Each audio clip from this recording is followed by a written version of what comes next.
Hey you, I'm Andy Powell. Welcome to the Allcast Podcast. No topic is off the table. I hope you enjoy. All right, we're in. Does that sound good? Do you hear an echo or anything? It's different. It's I can hear my voice. Is that normal though? Yeah. Yeah. Okay. Yeah, you want that. Unless it's going to mess you up, then we'll just do it without the headphones. I'll give it a go. Cool. All right, well, Harry, nice to meet you, sir. Nice to meet you. How are you doing today? Yeah, really well, thank you. I just had an hour and 40-minute drive through Arizona, and I just said it was like deja vu. I've been here before, and it was heaven on earth, as they should say. Yeah, you went from one type of terrain to a different one. Mm-hmm. I saw snow outside your house now. I've come from this. Well, it's your winter heat, but this is summer for me at this time of year. Oh, yeah. So yeah, it's just nice to see the contrast, and that's what I'm loving about Arizona is the fact that if you go an hour or a half somewhere else, and it looks like you're in a different country. Yeah, any direction, it's all different terrain. It's got everything except the beach. Yes. Pretty cool. But, we got all kinds of stuff to talk about today. I suspect we probably won't even get to everything that I want to get to. But we can start off with the stuff from Thursday that you were talking about. Actually, why don't you go ahead and introduce yourself and say like where you come from, what you do. Yeah, sure. So first of all, thank you for having me. Welcome. And my name is Harry, and I go by Harry the Soul Coach. Originally from the UK, I've been out in Arizona now for just over 3 months. I come here for the midterms, especially for the midterms, and I've been here ever since. And the Soul Coach, that evolved from, originally I was from the fitness industry. I had 2 successful gyms over around 12 years in London. And then COVID hit, very interesting term for me. And during that time, I graduated as a life coach. And on one hand, my business is just spiraling out due to us being locked down. And it was an interesting period. And in the very same moment, I'm now coaching people, and I'm leaving every session thinking, this is amazing. Like, this is where I want to be next. And during that time, I then started working with people, terminal illnesses, predominantly cancer. And these people had gone through mainstream medicine, chemotherapy, radiotherapy, and got to the point where the doctors and the hospital said, there's nothing more we can do. You've got this long to live. So they've actually been pointed at and said, you're going to die in this amount of time. Which, guys, anyone that's listening, that's a myth. No one can point to you and tell you how long you got to live. You can either take that on as a truth. However, the people that we worked with would come to us now seeking other ways of healing. And all I got to see was miracles take place, like real powerful stuff. And yeah, those assessments by doctors are often incorrect, and sometimes people get, oh, you got 8 months to live, and then they live for another 18 years, 10 years, 15 years. All kinds of stuff. Mm-hmm. And on the flip side, if you take that on as a truth, I've seen people die exactly when they told you to. That kind of shows the power of belief, right? Mm-hmm. Pretty amazing. I'm going to even challenge the word belief. It's the power of a knowing. And if you take someone else's words on as a truth, that becomes your knowing. And it's the soul then that influences everything. And yeah, we'll talk on words a lot, because that's a big part of the line of work that I'm doing now.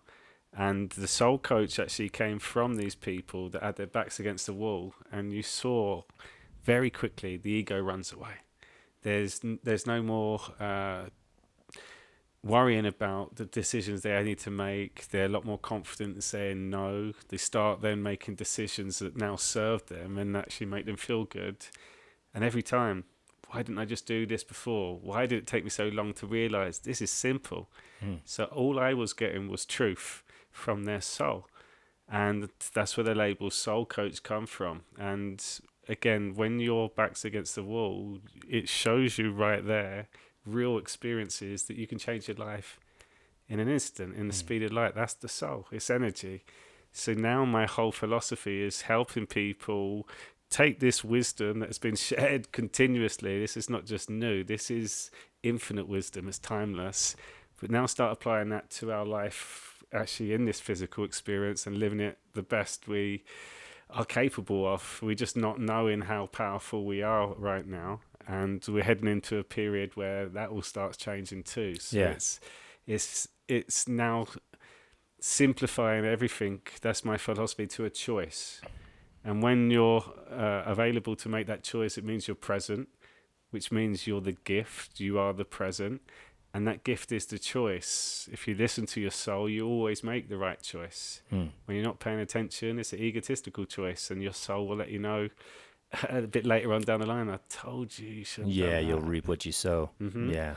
So it's just bringing more awareness to that, and enjoying the journey. Wow, that's good stuff. So what exactly do you do as a soul coach? Obviously, it's catered to each individual, but you mentioned cancer and helping people that have terminal illnesses. I'm assuming you do some sort of a mental reframe for them. What do you do? So this is the hardest thing for people to accept. So you said the word mental. If we look at the three-part being that we are, so a spiritual being having a human experience, and I like to work in the power of threes. So you've got the body, the mind, the mental, and then the soul, the spiritual. Your mind, and this is really interesting, we always lead with the mind. We work on our mindset. It's mental health. Just that word alone. The mind controls the body, but the mind doesn't work on its own. It comes with the body. So the mind sets the body. However, your energy is more powerful than your mind. So we say soul set the mind, so the mind sets the body. So with the mental, that's all. Well, let's strip it back again. So every experience you have in this human experience involves your five senses. If it's not with your eyes, or you don't hear it, we haven't had that experience, your thoughts aren't part of those senses. But they can inspire or create those senses, or lead those senses, right? Yeah, so this is the actual flow of it. When your body's still, your mind has to be still too, because your body's listening to your mind, which means when your body's still, your mind then gets to create using the imagination, in magic. So if you work on that, the mind sets the body, however, the body stimulates the mind. So, for example, we could sit in here right now. Your body react to that before your mind. Your mind's going to go, what's that? Your body just went straight into fight. Physical reaction. So if we can get yourself into that state of a foundation, knowing this is my space, this is calm, this is love, regardless of the outside noise, you're now creating within that. So the mind's really powerful when it doesn't become your imposter. That's your ego. And sometimes we overreact to something and later we regret it because our mind went off with it first. We didn't stop and just analyze it. So I always encourage people, the thought will always come first. However, your thoughts aren't your feelings. So stay with your feeling first and then give it a new definition, a new meaning by allowing the mind to do what it does best, create. Because if you focus on the thoughts and the thoughts create those feelings, that's a lot of where anxiety comes from.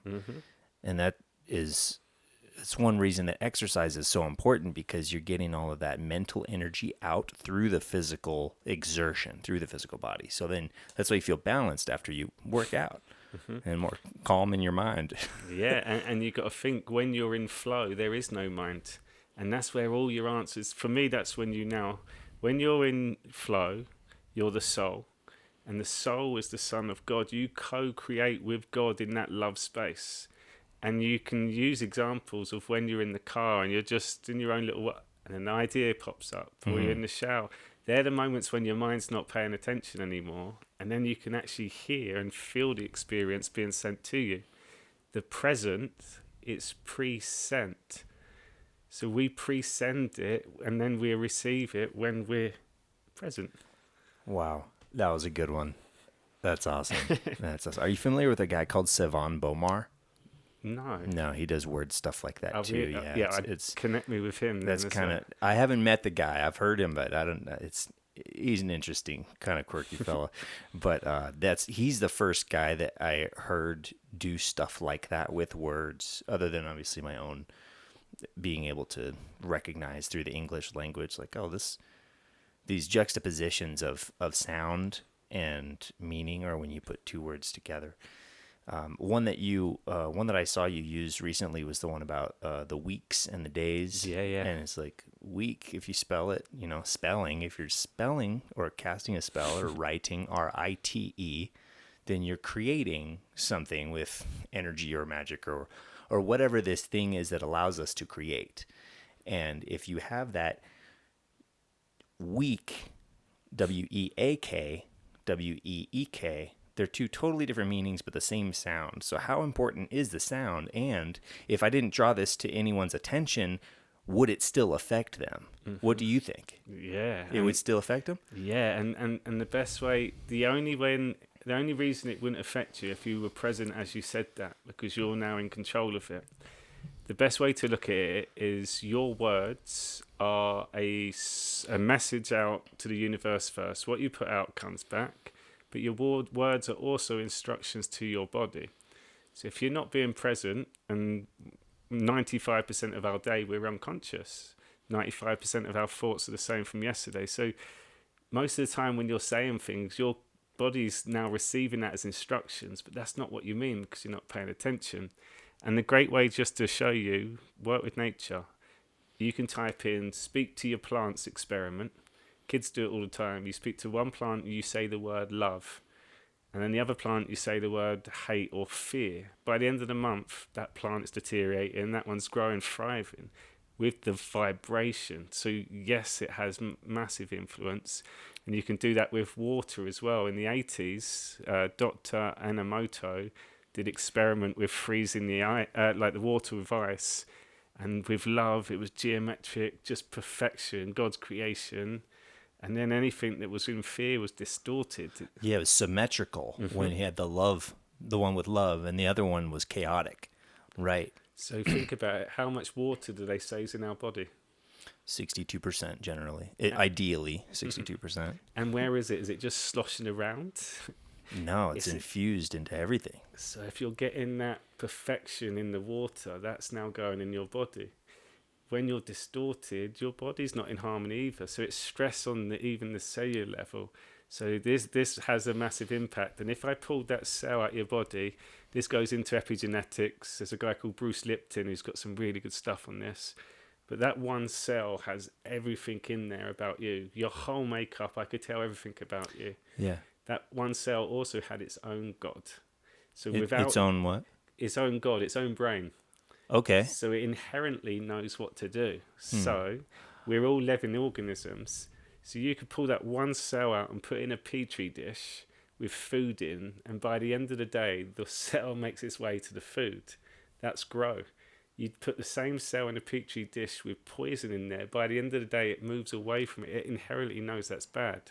So the cell has two responsibilities only: grow or protect. Grow is flow. So that protects is that fear state. It just knows. So it's even inherent where you don't feel something's right. That's your body saying there's something not right here. Yeah, when I hear that, I think life. It's filled with life, and life is inherently intelligent. And oh man, I forgot what I was gonna say. I love it when that happens. But I was putting a face drinking the coffee because it's hot on my lips. So we were talking about the life in the cell. Yeah, life in a cell, and that life, because you said the cell has its own God, and to me, it's all the same. It's all of the same field, and I'm still trying to figure this out as I go in my life, but it's connected to life itself, and that connection to life itself is what informs it. So it's basically working from the soul all the time because it knows what to do. And this brings me to the power of prayer, because if you pray over your water, you pray over your food, just like that experiment you just mentioned, I imagine you're going to probably get a better result from the water you're drinking if you're praying good things or loving kindness over it. And I like to reference the fruit of the Spirit a lot, because that is like that. Those are the tenets of goodness, and Yeah. Yeah. So what would you do? So if I came to you as a customer or a client or whatever and wanted to do like a soul coaching session with you, what would you say? What would the first thing you do be? Yeah, so now I've simplified it even more. I've created something that's 30 days. You invest around 25 minutes of your day for yourself, and it just gets you asking questions, bringing intentions for the day, a focus for the day. And what I love about it is that every person experiences shifts within their own life, and it's all related to them. So as they go through their day, they've now got a focus, and they're asking themselves questions, and the insights are amazing. So for me, I would say there's a great starting point. The one before that would be just a conversation. I really pull away now from labels because you're a soul coach or you're a life coach. You should do, I'm like, let me just speak to the person and really get an understanding of what it is that they want. And then within that session, I'm very big on bringing awareness to words. So quite quickly, I know based on the words that people use of whereabouts they are. So if you're in a bad place, I'd hear that in your words straight away. And the English language, there's a duality of words. For every negative, there's a positive. So if they're now speaking never forget, the positive is always remember. So I can now hear with the words, based on the negative words, it takes people into the past. And then I can see what words are then maybe a bit more aggressive and fearful based on what they're talking about. Then straight away, they're showing me where it is, but they're hiding that up with their story. An example of that, if you're past... Bring that closer to your face. Yeah. Yeah, there we go. See, Thanks. oh, that's better. That's much better. I was Big gonna difference, say. right? Yeah. Yeah. So a big teaching is your past does not define you. It adds to your story. And what a story. And if you have that as a knowing every time, as soon as your mind goes there and your feelings gone with it too, that anger's still there, you can observe it now and let it go, and it's almost rewrite your past every time you then go back and revisit it. So if that hurtful, painful time, next time I go back, it was that challenging time, that time that gave me a teaching, that definitive time of my life, that moment where I changed. So it's almost like it's fearful going into the dark. However, turn it into your story. What was your lesson? What was your teaching? What can you use to share on now as wisdom to loved ones or future projects? And all of a sudden, you're just sharing your story with different perceptions each time of it. And it's great because you get to be you. And then whilst you're knowing who you are, you just observe the world in front of you and really find it fascinating reading other people just there to understand. And that's part of a healing process too. You heal through that. And what's frustrating to me is that it takes so many iterations of doing that and catching yourself again. It's like, oh, my mind's going back to that thing again, and there go my feelings with it. But after you do it enough times, you'll start to notice there's a shift, and then you'll get quicker at it, and then you won't do it quite as often, and that aspect, that thing that hurt you, that your mind goes to, gets a little easier and a little better, a little further away. Definitely. So it opens up more bandwidth for you to be able to reallocate to other things, to better things. And that's the beauty of your body. Your body loves you so much. It's so efficient that if you keep repeating the same task again and again and again, your body go, wait, mind, I'll save that, I'll store that, and that's automated. You focus on the next part. So Alzheimer's is actually inactivity of the brain. So it's like a muscle. If you broke your arm and years ago they stick a cast on it. It's atrophied. Yeah. And why? Because your body's saying and your brain's saying, actually, I'm not using that. Let's save the energy there. Let's use it for where you are focused. So with the brain, if you do the same things on repeat, so usually when you retire, then your routine is exactly the same. You get up, you have your coffee, you read your paper, you go through. If you do that the same time and your stuff in your house is in the same place and your brain's not now working because you're in so much flow, but there's no conscious thought to it at all, your mind's in the end going to go, actually, I don't need my mind to work that much. I'm not doing anything differently. And that's why they say that if you looked at the rate of Alzheimer's versus people that speak two languages, Yeah, their minds are working a lot more. totally. Yeah, because they have to be present for the words that they're speaking or the sounds that they're shaping with their face. And I liken the Alzheimer's thing to the routine to water moving through a channel or moving through a valley or a what's it called, a draw in mountains. So it's moving down the same path every time it rains. It moves down the same path. Over time, it's carving that down and cutting that, and that's like a neural pathway.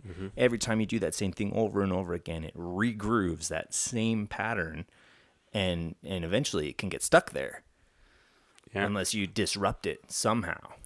And that's the beauty of life now, is to almost know, don't go back and try to fix something.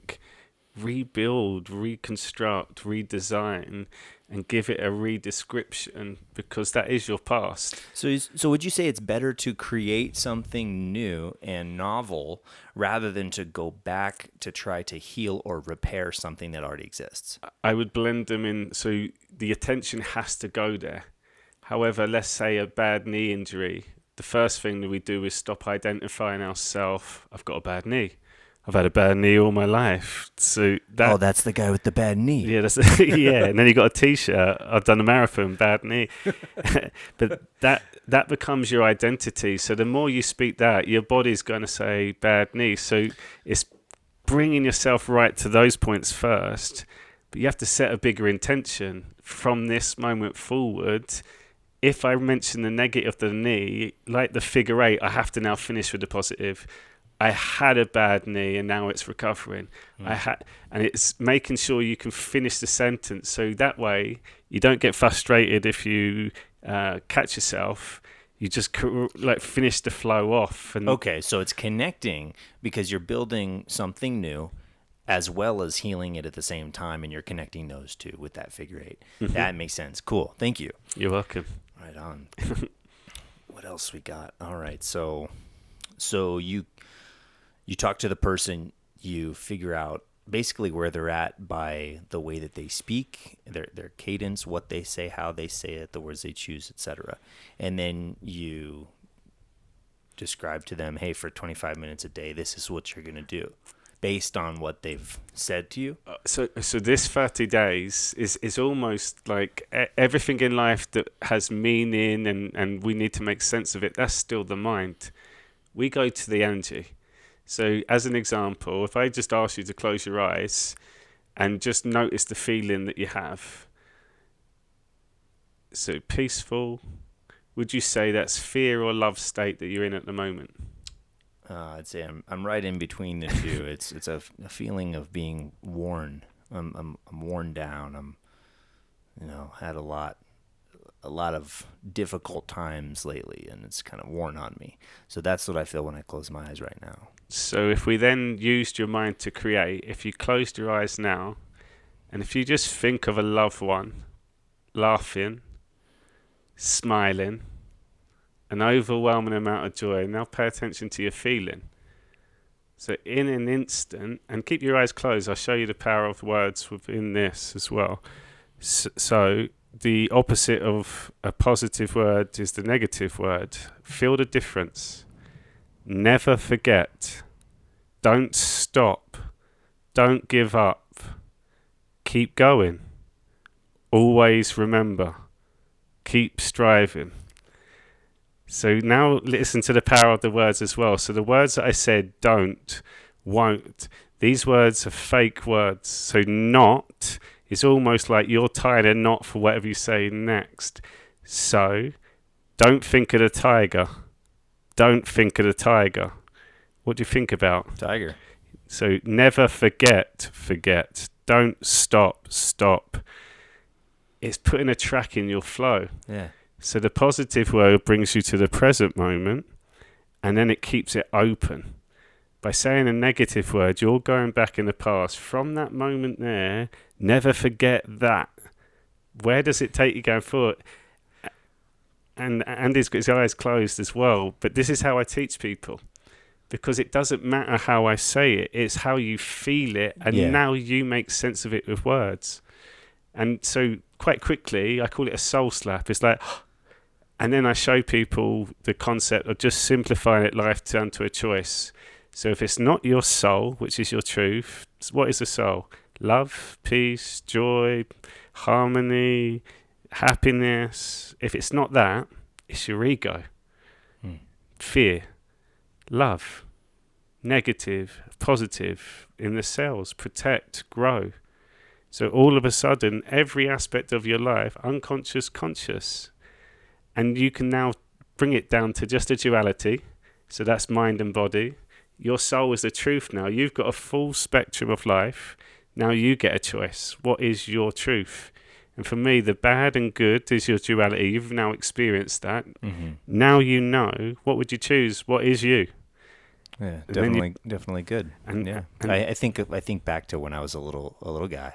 I was just a little kid. It was always leaning toward good, always leaning toward being nice to people, helping people, being curious, trying to learn, and it doesn't.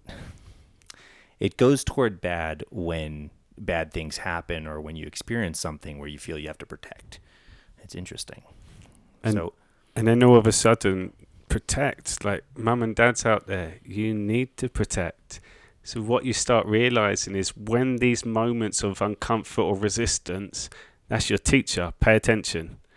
Why you get? Because your soul is the truth, and if it's something weren't right, your body lets you know. So it's almost then allowing people. If you don't like the word soul, it's your intuition. It's your gut feeling. yeah. It's all inherent to say, pay attention.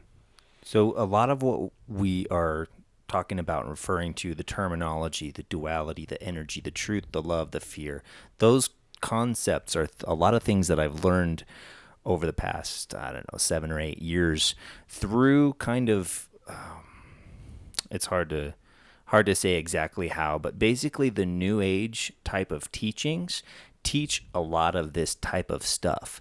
So what exactly do you believe when it comes to God and when it comes to the soul and all that stuff? Yeah, so the last barrier to God is the word God. So if we have a label and description of God, there's a limitation there. So it's allowing to go. Imagine that you're just dropped into the world now and you've been dropped into the jungle. You have no concept of language or numbers. But what you do have is an energy, you have an intuition. So you are connected with the creation. However, the word God, because over time it's been taught us with many stories and maybe people with big long beards and stuff like this, we've got a limitation. So, for example, God speaks to us in many ways, not just words. God will put a bird in front of us as a messenger. God will then put a music song on the radio just at the right time. Like God speaks to us in many. If we're only looking for one description of God, you're missing all the signs. I see what you mean. So, I see what you mean. So if and this is why I like using the word the universe. However, I have a relationship with the Creator, with God. So depending on who I'm explaining it to, I try to use the words. And since coming to America, I've never been to church. I never grew up in any sort of religious background at all. And only when I hit my spiritual journey, anything to do with God's spirituality, I would have been, no, not having that. And so coming over here, since my spiritual journey, it's been amazing to experience church. And even then, it's been interesting because for me now, I didn't grasp it before. It all depends on, first of all, the pastor or the messenger delivering it. I've been to one church and there was no love coming out of him at all. So there was no connection and it was boring. Yeah. And I realised it's the energy. And the thing is, a truth is delivered, not just the words. You can say the right things. You can quote the right scriptures and the text. And yeah, you're telling the truth. But it feels empty because it's not felt. Yes. Right? So there has to be a transference of the love of God through the words to the people. Otherwise, it's void, it's empty, it's not truly of God in a sense. So bringing it back to that now, I start with my feeling first. So now I'm engaging with people. If they come at all with any negativity or being triggered, the messenger's not speaking through God. Does that make sense? Can So, you say it a different way? so if I was blind, for example, I can't see anyone, but I can feel now, and now I'm listening to their words and stuff. If it's not delivered with love and passion and with a knowing, like they know what they're speaking is to Yes. be true, I cannot accept that as a truth. I'm interested and I'm paying attention, but I've got more work to do to go and make that my knowing. What I found out here is a lot of people have shared the story but then get triggered when it gets challenged because it's not their actual truth that they can relate it back to in their everyday life. Because they've been endowed with this belief, this pre-constructed thing that's been handed down to them. Like in my case, I grew up non-denominational Christian, so I absorbed this belief system thinking this is the truth, and having experiences of no, it was in conjunction with having experiences of God. So like I would be in church and I would experience God, and then it would be layered on top of like, oh, here's the belief and here's how you believe it that's been handed down to you. And so I went through life, and then I started getting once I grew up a little bit, I started getting into these weeds where I couldn't explain through words the things that I knew to be true. So I left. So I went and looked for other answers. And ultimately, I came across the same thing in a lot of different areas. You can find God in anything, but you cannot experience salvation through everything. So what part to you does Jesus Christ play in the story of God? Yeah, so this is quite interesting as well. So the lady that invited me to church, she was so thankful after, because she was now looking through my eyes because I had no experience. She was like, I've never gone to church and ever thought that before. I wonder how he's taken it. So I didn't really know much of the story. So a lot of the work that I'm looking at now, everything has been done to protect the bloodline of Jesus Christ and Mary Magdalene, and this is the truth. And Jesus showed us the way. However, the misinterpretations from my truth is Jesus is the only way. And if you don't find Jesus or accept Jesus into your life, then you're in sin. And I've had that. However, I've got the best relationship with God I've ever had. I'm the healthiest I've ever had. I'm now downloading. I didn't have Jesus' character in my life at that time. However, coming across now the teachings of Jesus, 33, when he died on the cross, we have 33 vertebrae. We have the Christ consciousness within us, and the chrism oil. So he showed us a way how you reach Christ consciousness. So Christian, if you change the N to an M, it's Christ I am. And the Christ is within you. So if he showed us the way, then we can be like Jesus, like Buddha, like a messenger. So what's interesting to me is that I hear what you say, and I believed and I walked with that format of belief about Christ for a few years. And then when I started reading the Bible a little bit more, I noticed a part that it talks about being unified with Christ. And this is one thing that is, I think, frustrating and confusing for me, and dividing for a lot of people in the world. Because if the Bible is teaching that when you accept Christ as the Savior, the one that came for us to do what he did, then you can be unified with Christ and walk in that way, sort of. Because, obviously we're not him, so we can't do the things he did right now. But according to some, that's available to us. According to the Bible, that's available to us. So would you draw a distinction between Jesus Christ being the Savior and the one who saved us from ourselves, essentially, versus being a point of worship?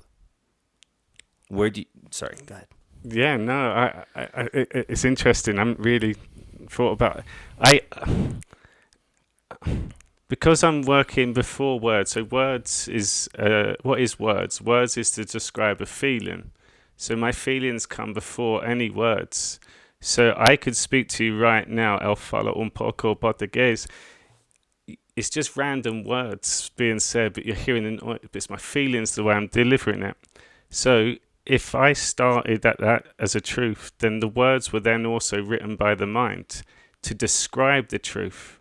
However, if I've had experience of the truth and I'm now sharing that as my truth, then all of a sudden we can come to the truth together. But your words can never tell you the whole truth. Right.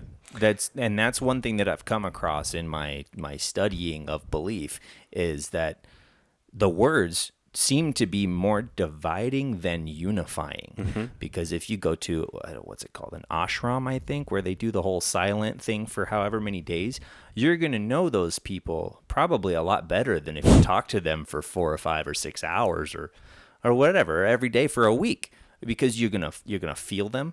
You're going to notice what they react to and why and how the emotions play a part.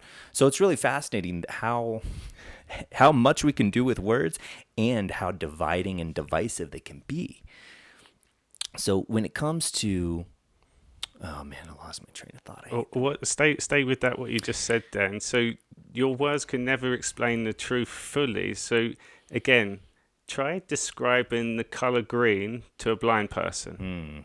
Well, it's not the color red. That'll get you in more of a direction than you were before, but it's not going to describe the thing at all. You can't. But yet your experience sees this, we call it color green, but we see something that you can't put into words. So that's the same thing. If God comes in colors too and in light, how do we put that into words? So it's almost the story is being told. However, it's us that hear it, it's us that feel it, it's us that experience it. And when you attach all of them, you become one with God, with the co-creator, and you co-create them with him. Yeah. And that I understand biblically as being unified with Christ, as Paul talks about. And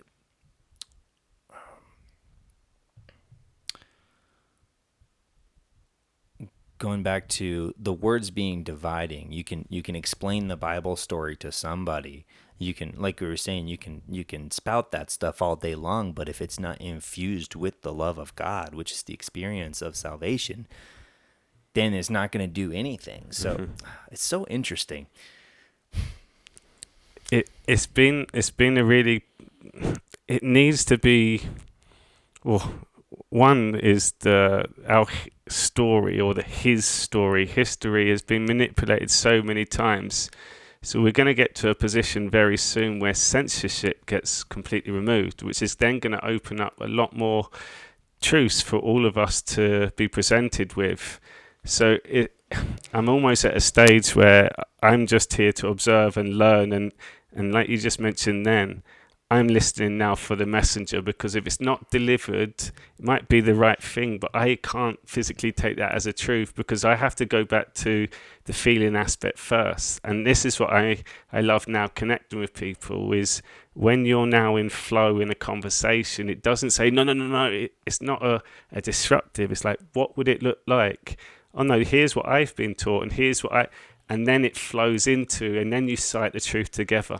That's one reason I love doing this, is because you're comparing and contrasting, trading perceptions and perspectives, and through that compare and contrast, you can find a greater understanding overall, whether it's of the truth or whether it's of the person or your own self.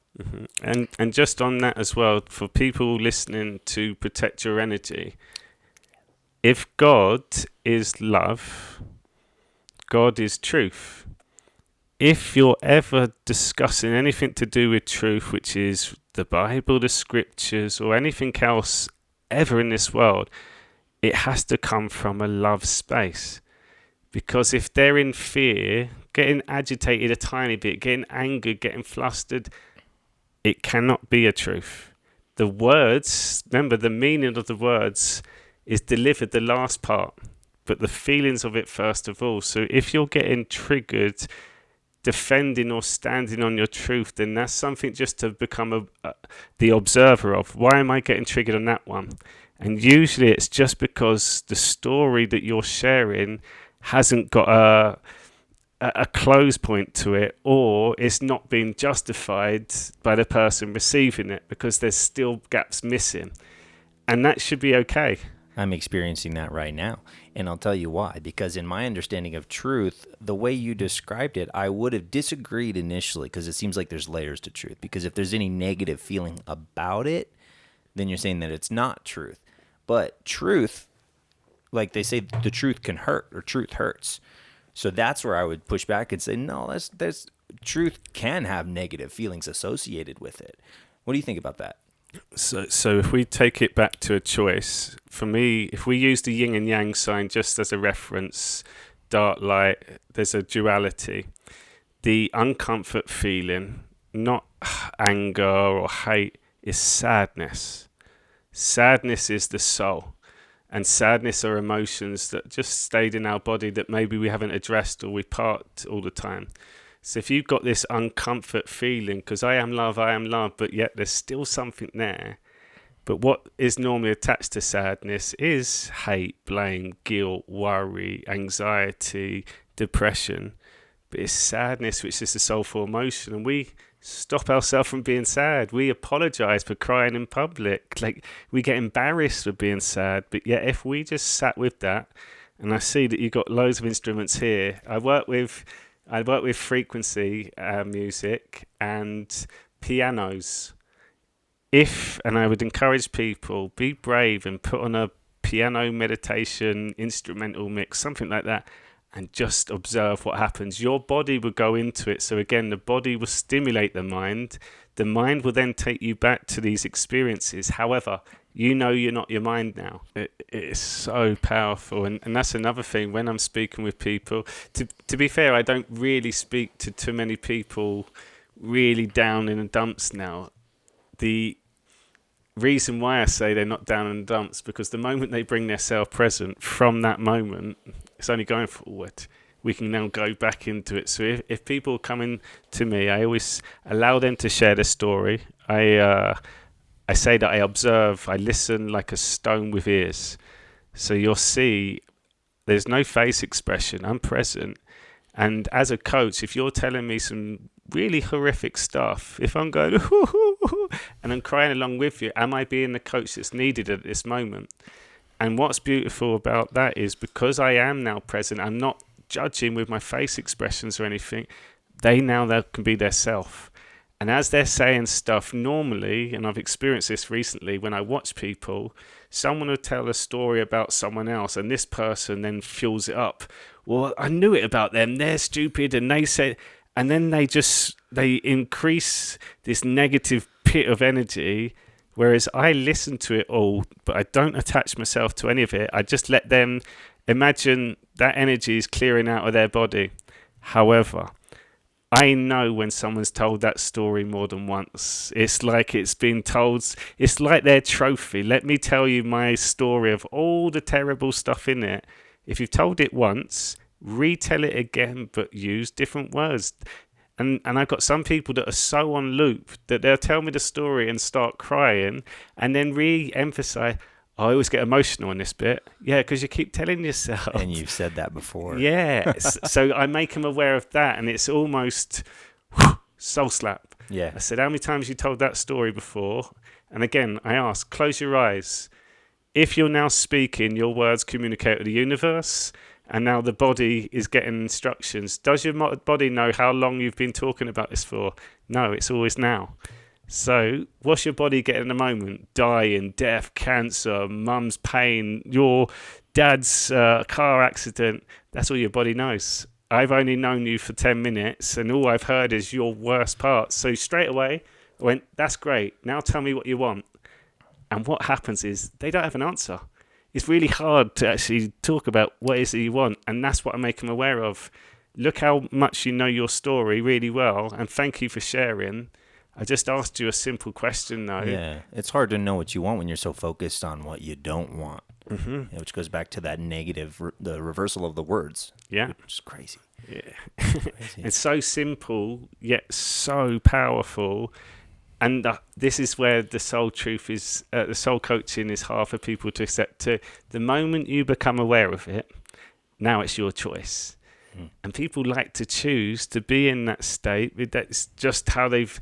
And what happens is they get scared now. It's like, oh, I now need to make changes, because every time they come to me, I've already highlighted, it's your words. Yeah. It's your words. And some people don't want to change yet, which is fine. Yeah, I feel a lot of compassion for those people because they don't know. They don't know that they can change it, how simple it is to change. And you know, they feel that attachment to those emotions because they haven't been able to pass them through or to move them out or whatever. And I appreciate the way that you described that, the stone with ears, because that gives a really good feeling of an understanding of how you listen in the space that you hold for those people. And protecting your energy is something that I've had quite a lesson in from relationships. And, you know, there's, without retelling my negative story 100 times, you really have to learn how to do that. It's super important. Whether you're walking through public place, you can still be affected by people. Whether you're doing what you do and you're really engaging deeply on an emotionally vulnerable level with people and their traumas, you need to be able to do that. So how exactly do you protect your energy, or what do you do to do that? Yeah, so this all, again, got inspired working with people that have been told of cancer. I met a woman that I was obsessed. I fell in love with her, and we went on a journey together. And she was going through chemo for the third time when I met her. She was 33 years old, and I literally couldn't understand why this girl was healthy, well-educated, knew her nutrition. So I'm like, how is she going through this again? So I used to just observe, just to understand. And what happens is when you get a label like cancer, everyone all of a sudden becomes an expert. So as we go through the day, let's say 10 people speak to her, all 10 people are now giving her advice about something that they've never had before. You should eat this, you should get more sleep, you shouldn't do chemo, you should do alternative. And what was happening, as I'm observing, every time someone said something like this, she was getting frustrated inside and almost like, if only you knew, I would sleep if I could, and I would eat if I had appetite. And she was wasting her energy. Well, those people are opening the door for her energy to spill out, because they're, you know, a dozen different fixes. It's pulling her mind in all these different ways when all she wants is the one thing that will heal her, which none of these people have the answer. No. I've been guilty of that. My mother had cancer, and I told her, I was like, oh, you should do all these things. You know, so it's interesting. It's awareness, and the best way that we can all heal our loved ones is show up as ourselves. So for mums now, again, a simple question, because it's scary when your loved ones are going through something like that. However, as a mum, the one question I always ask, what does your daughter need right now? A warrior or a warrior? Straight away, changes. She knows what her role is now as a mum. I'm going to be there. And as the friends, they don't want your sorrow. Don't come round and go, oh, I'm so sorry. No, they don't need that. They've got the sorrow to deal with themselves. Yeah. They need you to turn up as you. And again, it's a good test of paying attention to your emotions, because, yeah, it could be scary. However, you need to make sure that they know that they got this. You're there to support them every time, but make sure you speak to me if you want to get it out. And that's important. So almost imagine you've been told you're dying now. And for everything that's frustrating you with the people, we turn it. So with this lady, rather than getting upset every time someone said, we turn it into a game. How many people can give me advice today? So every time someone says something, it's like, and then you elaborate on it. What's the most stupid comment I can get today? So all of a sudden, the most insulting comments, because people are doing it, they're unconscious. They're doing it out of love. So you're turning that into a fuel, yeah, for your mind, for your, well, I guess it's not mindset, but it's all of them as mindset. We say now, soul set the mind and the mind sets the body. Mm-hmm. And it's just bringing awareness to that. So all of a sudden, a whole day of just expect it. It's acceptance. It's the same if you got arrested, you got 6 year sentence, you're going away. There's an acceptance at that part. So can you now set intention? I'd say, imagine now the next 6 years, you're writing your story. So for every bad part of your story that now goes into your book, what did you learn from it? What did you do differently? What meaning and wisdom did you get from that? So all of a sudden, all your pain points, and this is how I encourage everyone, your story is your story. Only you have lived that story and only you get to live it. So turn that into a book. So all of a sudden, everything that bad happens in your life, knowing deeper down there's a teaching. There's something now that's going to make your book, which would be very boring if you had an easy life. No one would read it. It's those defining moments and what happened next, or looking back, what changed from there, is what makes your story. And that gives you a choice to be able to choose to grow from it or to repeat that thing, and to retell that story in a different way, which is great. Now, with protecting your energy, you personally, will you share what you do for that? Yeah, so everything goes back within to start with. So about 4 times a day now, I'm meditating in some shape or form. I even listen to my books in a meditative state. So I will work on any words that's coming my way. It's just to watch them go. Any thoughts that I think someone's thinking about me, that's from me. So again, to let that go. And then pay more attention to the words that I speak. So all of this is energy. If I speak positive words, it's in harmony, it's less effort. If I get less attached now to the words coming at me, it's not taking my energy, I can just observe it. And all of a sudden you become more present every moment. When you're present, your body's also in harmony, so you're healing. Yeah. So it's just bringing awareness by setting intentions and training it through meditation. And the meditation is a label. Meditation changes your life in every aspect. It's going within. If you had an argument, go into meditation, get your answers. What would you do different next time? Yeah. And it's magical, because every time you get flustered and triggered now, if you go into the meditation, you'll see it all pan out. Yeah, and to simplify that, for people have all these attachments to the word meditation, all it is self-reflective awareness. So you can do it all day long. You don't have to be sitting in a room on a pillow or cross-legged. None of that stuff. This is the ability to be aware of what's happening in a self-reflective way. And I do it all the time in conversation. I do. It'd be probably a bit better if I did some more dedicated stuff. But you can do it all the time. And that awareness about where you're at in relation to where the other person or people around you are at is what will give you the ability and the know-how to know how to actually protect your energy. Because if someone's talking to you and they're saying negative things, and then you're starting to feel the effect of the words that they're saying because they don't like it, then you're going to absorb that stuff. And if you're not careful, and if you don't know how to dispel it from yourself, then you're going to start walking around carrying other people's stuff. It's big. It's big, and simplify it into analogy of your body is your genie. Your body is the container of your feelings. Where else are your feelings? They're within. So whatever is in your genie will come true. So a great way is then to bring awareness to what's in your genie and get it out if you don't want it to manifest. And a great way to do that to start with is writing. Yeah, I think I knew you were going to say that. That's a really great way, because there's a lot of ways to get it out. I like the genie thing. That's a fun way to think about it. Because if you get it out, the first thing that you want to do if somebody does something to you again, oh, my ex said this to me or did that, I'm going to go call my friend and transfer all this energy to him. So writing is better. It's more neutral. Prayer is another way. Ask God to take this away from me. It goes away. It's amazing. I could use some more prayer in my life.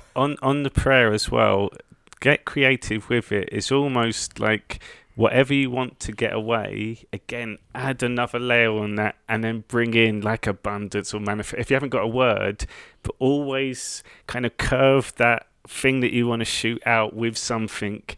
help me. And it's almost be specific. Well, sorry, I didn't mean to interrupt. You do have to be specific because it's like Indiana Jones, you know, the one where he's stealing the statue off the pedestal. He has to replace it with a bag of sand that's about the same weight.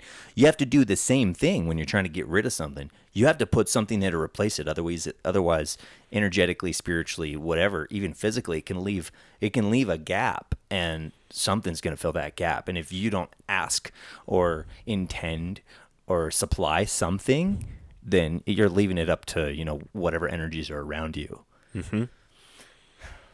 So that's good.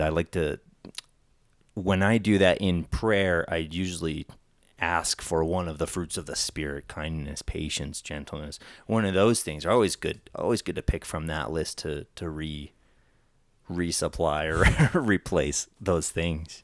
I saw your pillow here as well, which was like...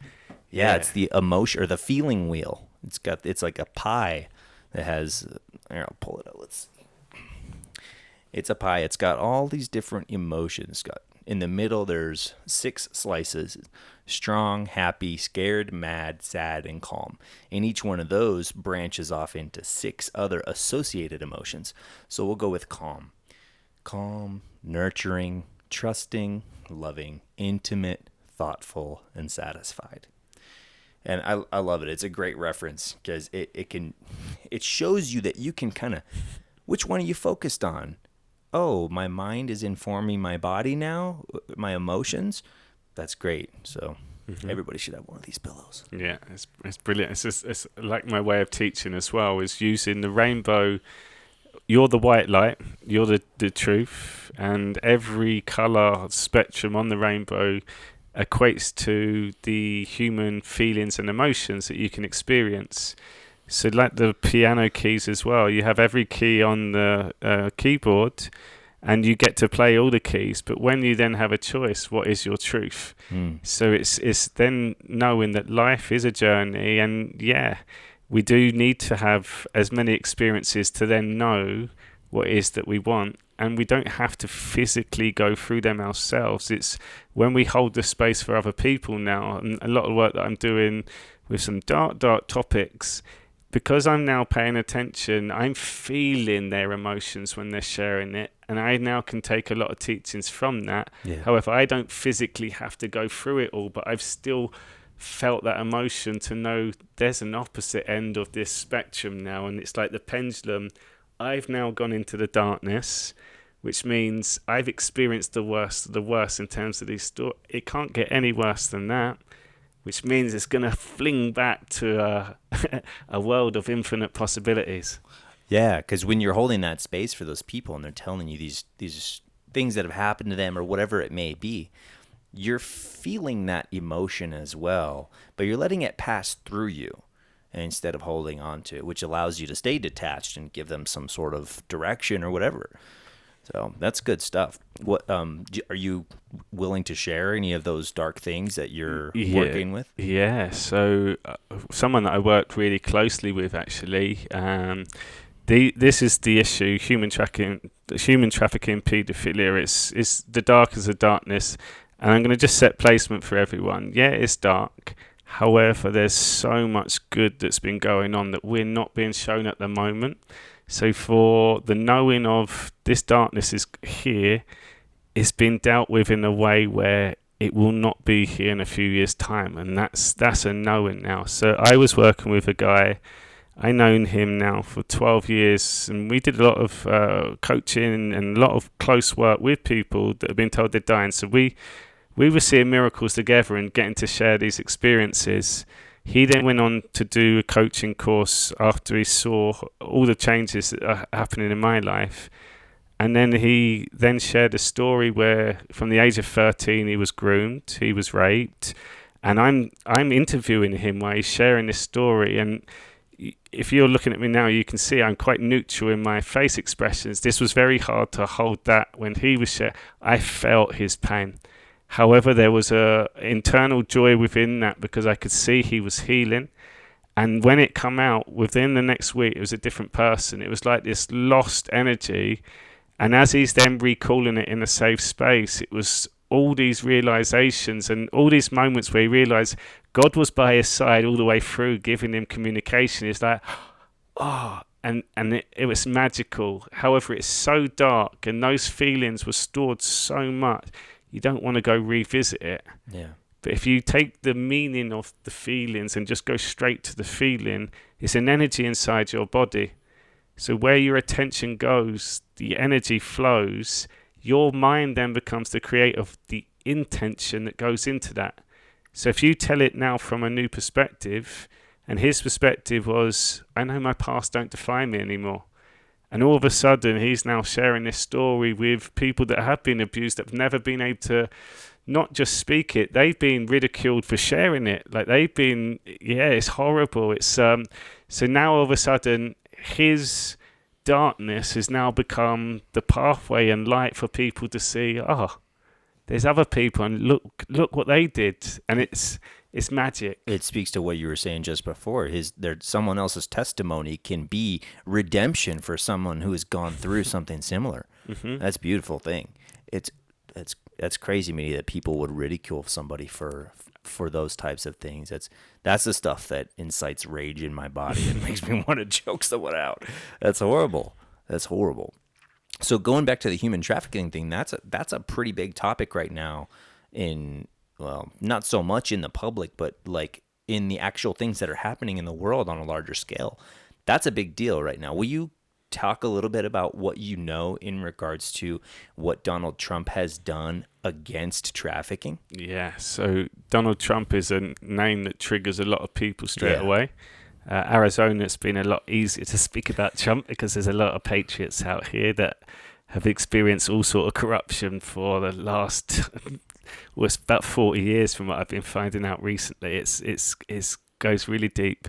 So I got involved with it was a few parts of the journey, but the legal system and knowing your rights. I got into this with working with people with cancer, and you saw how corrupt the system was when kids had cancer.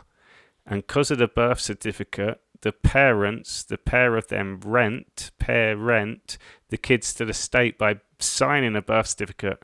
So for mums and dads out there, you don't own your kids. That's the only reason why social services exist. And we've got to see the corruption at the deepest level. It should be called big pharma, not big cancer. Sorry, not big pharma. It's rife. So this social services we then learned a lot more about because it was legal kidnapping. The parents had to sign a documentation for the kid to have aggressive chemotherapy, even with no research or anything. And if they didn't, they'd get social services involved to get the mum and dad done for negligence. So they're like calling CPS because the parents say, no, we don't want to do chemo on our 8-year-old? So we had a 7-year-old boy last year, and he had a brain tumor. Again, we don't like the labels that people get. Kids can heal all the time. We just need a bit of guidance and a lot of support and energy. He had the brain tumor successfully removed, and they said, got rid of all of it. Mum and dad are happy. And we've instructed them surgically removed. Removed, like a big brain operation. Wow. And his speech was a bit impaired and stuff to start with, but they said we got rid of it. There's like a 2% chance it will ever come back. I think even less than that. But we recommend you have further treatment. And the mum and dad said, you said it's gone. What happens if we say no? We get social services on you. Like, it's that ruthless, but it's not told about. So I got to see this world all the time, and it was the same. It wasn't just a one-off. I saw it all the time, and then the more people I worked, I realised it's not about healing whatsoever. Even the words that he used, the word cure, never use that word. Cure means to pre-cure, to preserve. So you cure your meats, you keep them lasting. Yeah. So if we're looking for a cure for cancer, you're preserving. Yeah, you're preserving state. it. So when people say, "Can I heal cancer?" Stop yourself. No, you can heal yourself. Do not give that label or mention. Heal yourself. You're not healing cancer because you're going to just keep it going by feeding it. So again, the word. So social services. Then we started seeing The I think stuff. you meant to say curing there. You're not curing cancer because you're keeping it going if you're using that languaging around it Yes. rather than healing cancer, which can be done. That's what you meant, right? Yeah, Okay, just want to be clear. and the words my and mine. When people now tell me this story, they say my cancer, my anxiety, my depression. I say, stop saying mine, let it go. It's the. Don't give it the energy. It's not your identity. You're not wearing it. Yeah. So it's things like that. Or your label your mate. Oh, that's my mate. It's got cancer. Don't give him that label. It's your mate. Yeah. So we reinforce this with energy with the words that we use. And it's almost like some people, it's their only time where they get to be heard is when they're sick, because people are now caring for them. So they get caught into yeah, and it's bringing awareness to that. But it's very easy once people are aware. It's just things that we're stuck in this fear state and we don't actually get to even imagine what is it we want. We've never been shown that. And the moment people start using that imagination, body goes into healing. Well, people want connection, but they don't know that Mm-hmm. because they don't have it. And in the absence of that thing, it's like this. It's like the color green. How do I know that what green is if I don't see it? And it just that strikes a chord of compassion in me because there's so many people around. Like, I'll give you an example. I work in the commercial trucking industry, right? So I deal with truck drivers, and truck drivers similarly don't talk to a lot of people, and a lot of them are lonely, depressed. A lot of them just don't have basic social skills, and it makes me really sad sometimes to see, like, okay, well, this guy's been talking to me about nothing for like 9 minutes straight, and I can't get a word in. And the only reason he's still going is because I'm still giving him ears. And it just becomes very apparent the level of suffering that these people unknowingly are experiencing walking through life. And I hate that. We can change it though. Or instantly. Instantly, but momentarily, because I've experienced this because I've attempted to do that with one particular gentleman I know who's a truck driver. He I give him attention, I give him ears, I give him kindness and compassion, a good word, and maybe some words of guidance. And then it becomes like, oh, he needs that thing all the time. He needs those ears and that guidance constantly now. And it's like, oh, okay, now I got to protect my energy and draw a boundary and make that boundary known. So it's bringing awareness. So that 30 days I mentioned for drivers, it'd be perfect because it's time on their own first of all. And what it also helps them realise is how often they talk about themselves in those moments and what that actually is. So we get to look at a conversation now from me, from you. So what are you thinking now, why I'm speaking to you? And then us. How's the flow of the conversation? Is it me that's got the mic the whole time talking about me, I? So quite quickly they're aware of, oh, shit, I do that. and then when you listen like a stone with ears, as an example, that's amazing if you've never done it before, because you realise the other person, like you just said, will keep talking because you've got the ears there. However, you'll be realising, wow, they talk too much. Wow, they're so negative. Wow, I'm paying attention now. So it's just a little thing like that. So it's instant, but you have to work at life. You have to integrate it. It has to become your experience. However, when you make it that simple and it's, oh, that worked. All of a sudden, it's I want to go again. what did you call it? The Soul slap. The soul slap. Yeah, I love that. That's great. Swooping back to the Human trafficking. human trafficking. And Trump. I know I saw an article the other day that you'd shared of a specific law or an executive order that he passed or created or signed. Yeah. What was that, and how many things like that has he been doing for the issue of human trafficking? Yeah, so the administration's number one priority was to end and eradicate human trafficking. The 9th executive order that he signed when he first came into president was to combat and eradicate international trafficking. He then went on to sign another 9 executive orders. In 2020 October, he delivered a 61-page action plan to combat human trafficking. And I encourage everyone, if you're in doubt, you're unsure, I keep sharing with everyone, we are in military control. We've won this war already. And all this, what we're seeing now, is revealing all the evil that has been going on. And I back up everything that I share now. And I encourage people, just read that one document. and you'll see how in depth, how many arrests, how many gangs and uh, MS-13 members have all been taken down. Are you talking about the 61-page document you just mentioned? Where can people find that, or can you send that to me so I can put it Yeah, in of the show course. notes? It's on Okay. Trump White House archive, everything he's ever done. If you type in human trafficking, there's 287 search terms on it alone. So I encourage people at least go and have a look at it, because what I'm sharing is dark. However, we're in a position now where we're in the most exciting time ever to be alive. So for every dark, and you're going to see a lot of war being presented to us at the moment as well, just know that this is all meant to happen to awaken a lot more. And the one thing, human trafficking, what it all comes back to, that's dark. War, that's fearful. The one thing as a knowing which will unite all of us is the law, but law being land, air, and water. And what we're about to find out, and I'll encourage people, go and watch Fear City on Netflix first. In the 80s, we took down the mob, and you'll see how good the FBI really are and what went into taking the mob. And what it really highlights is how the mob infiltrated every aspect of society within New York, including waste management and all these dumping stuff. As soon as you search that, it's been happening all around our world, and we would physically be sick, and I'd say 99% of us would be in hospital if we realised how evil these people were.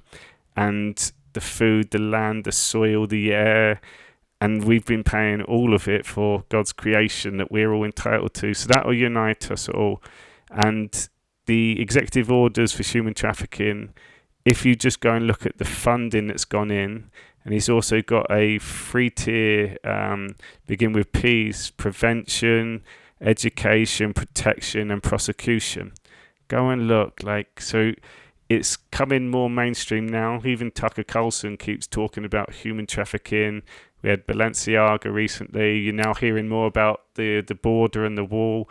And then recently we've had this explosive case in Arizona, like the last few days, which links all back to the cartels and the corruption that runs so deep within this state.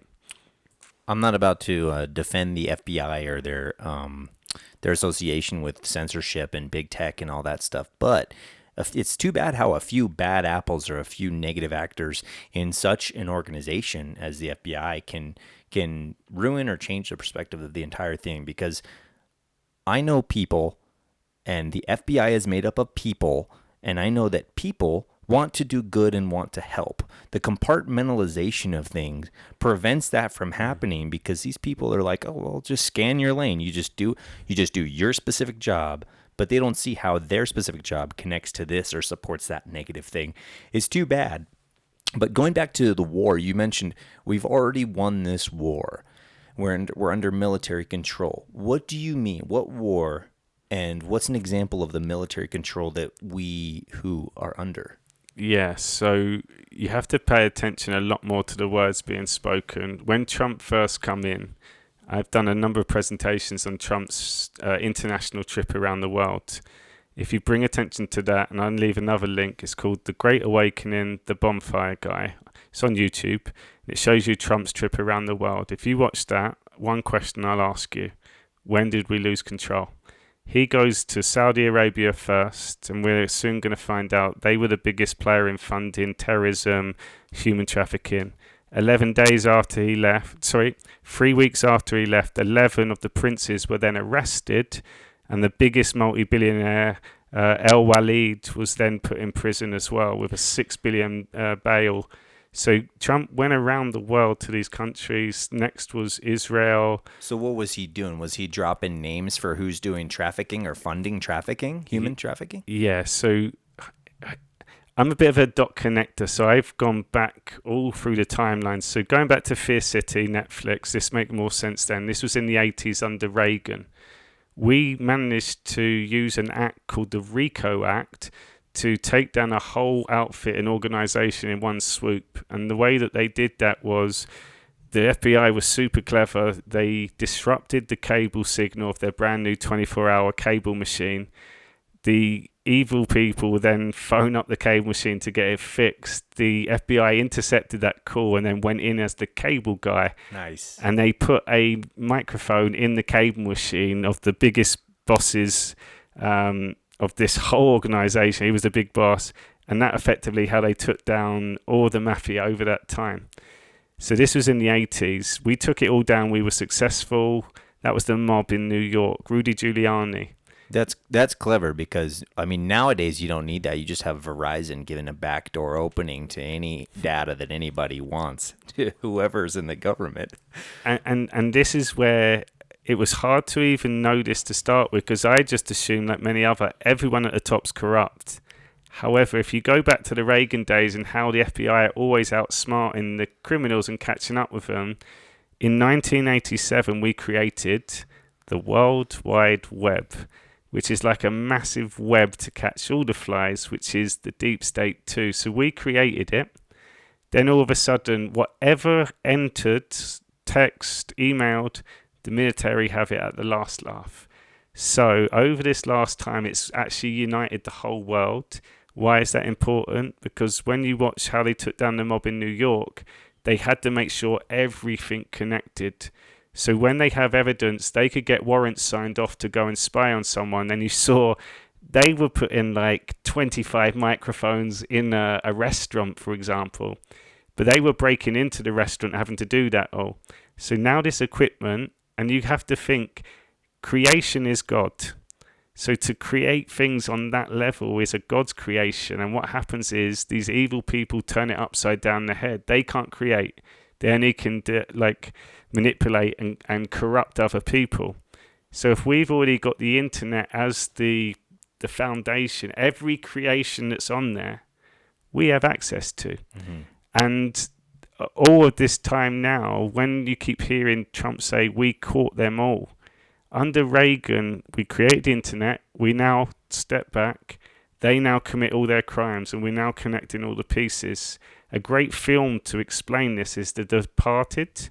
And Leonardo DiCaprio in the film says, why are we not taking him down? Like, we've got evidence of murder. And they say, we haven't got all the evidence yet. So use Fierce City as the micro. What we're now experiencing is a worldwide takedown. But when Trump first come in, we had the NSA. We had access to all of it. So when Trump went around the world, he has all the emails, all the documentations, all the video, every bit of dirt. He says, this is what we got on you. And you can see there was all these different symbolic acts of handing over a trophy, giving the medal, signing a declaration. When he went to Buckingham Palace, he stepped in front of the Queen. That was all done by design. And it was countries conceding to him. And that's okay. So that's representative of him saying, "Oh, you don't have the power you had before." Mm-hmm. Okay. Or if you don't, we're going to expose your dirty crimes to the whole world. Where it starts leveling out, though, if people pay attention to 2020, Trump's last year in office, when COVID hit and all this distraction, he created peace. Well, first of all, there was no wars under Trump the entire time he was in. If you go back to all the previous presidents, it was awful. We're just bombing countries. Trump, in his last year, created peace deals with Israel, Bahrain, Morocco, Sudan, and UAE. He also created a peace deal with North Korea and South Korea Peninsula. He also helped the normalization of Hong Kong, the normalization of Serbia and Kosovo, the normalization of Venezuela. He did all that in his last year. He got 4 Nobel Peace Prize nominations. So he's ended wars. He's brought world peace. But what people have to pay attention to... I would disagree. He's brought world peace. But that makes me... I want to say that if you're listening and you think, okay, well, he's doing these things and he creates peace with North Korea. Well, yeah, but there's still all these people in North Korea suffering. So how does making peace even matter? I'd like to say that these are big deals. These are millions of people we're talking about. Things have to be done in stages and steps. So you can't just like sign something or write some law that's going to fix everything. Mm-hmm. And that's why you have to then pay attention to the actual executive orders and look at the military operations that took place. So for a peace deal to get made in North Korea, for example, we then signed the denuclearization program. So our military went in. Our military is now based there. And you Where? In North Korea, all over the world. What? So you can see in Afghanistan where we were told Biden left all the equipment there. if you pay attention, that equipment's left there because what's about to come. And if you look at the £110 billion stimulus that Saudis have funded for defence for Trump, and Trump spent over 2.5 trillion rebuilding the military. He's a businessman. Where are they gone? They haven't just handed over, and that's what people got to pay attention to now. So when you say all that equipment was left there for what's about to come, what is about to come? A massive takedown of all the evil now. So the ones at the top have already been taken, and you have to watch a documentary called 2000 Mules to see geofencing technology. So everyone's being monitored. Like Fierce City, you take them out at a time, but you can't tell the public what we're doing, because what we saw on there is then people were getting murdered.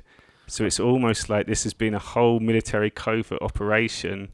Are you familiar with Chad Robichaux or Tim Kennedy?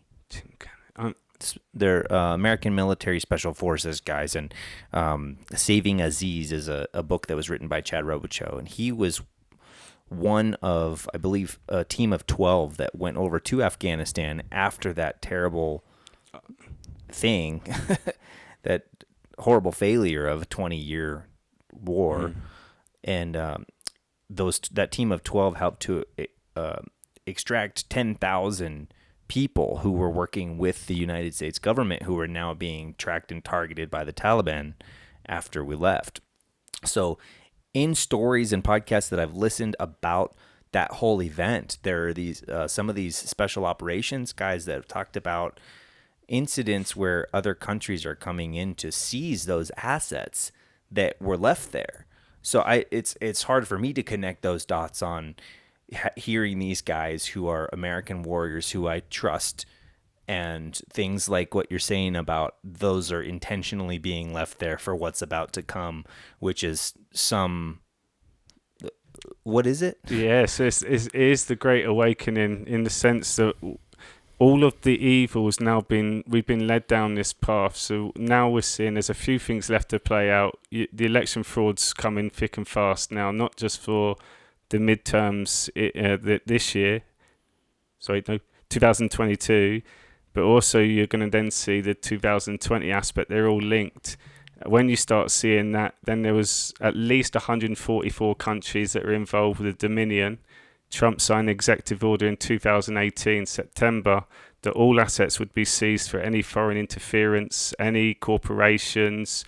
Then in November 2018, Maricopa County, there was a massive cheating element when Doug Ducey got voted in. However, he was a Republican governor and the Senate was a Democrat, and he somehow got a 355,000 vote swing. So it's like the people of Arizona that are Republicans would not then 355,000 of them vote. So it's clear cheating then in 2018. So going back to the equipment in Afghanistan, what's happening with that? Like, what do you know about that? Because that's a big thing to say. Billions of dollars of equipment was left there. You're saying it's intentional for the next step, but a lot of these other sources that I've listened to are saying this was a screw up. Yes. So what's the intention with this equipment, and who's making those calls? Two narratives going on at the same time now. Yes.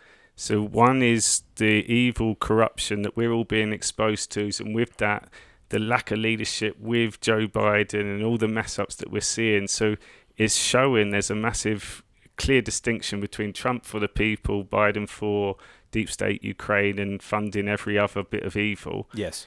And the world can't just be shown the truth. We have to go through it now, because it's not about another 4-year election. It's about our future generation, our kids, their kids. And without the awareness, how could we stop things happening? Right. So by doing that, and you can, I think the corruption's so deep, and the internet, the web has been able to link all these outfits and organizations together for a big takedown to come down. If we had that much military movement, it would get spotted on the plane trackers, which a lot of my friends do anyway.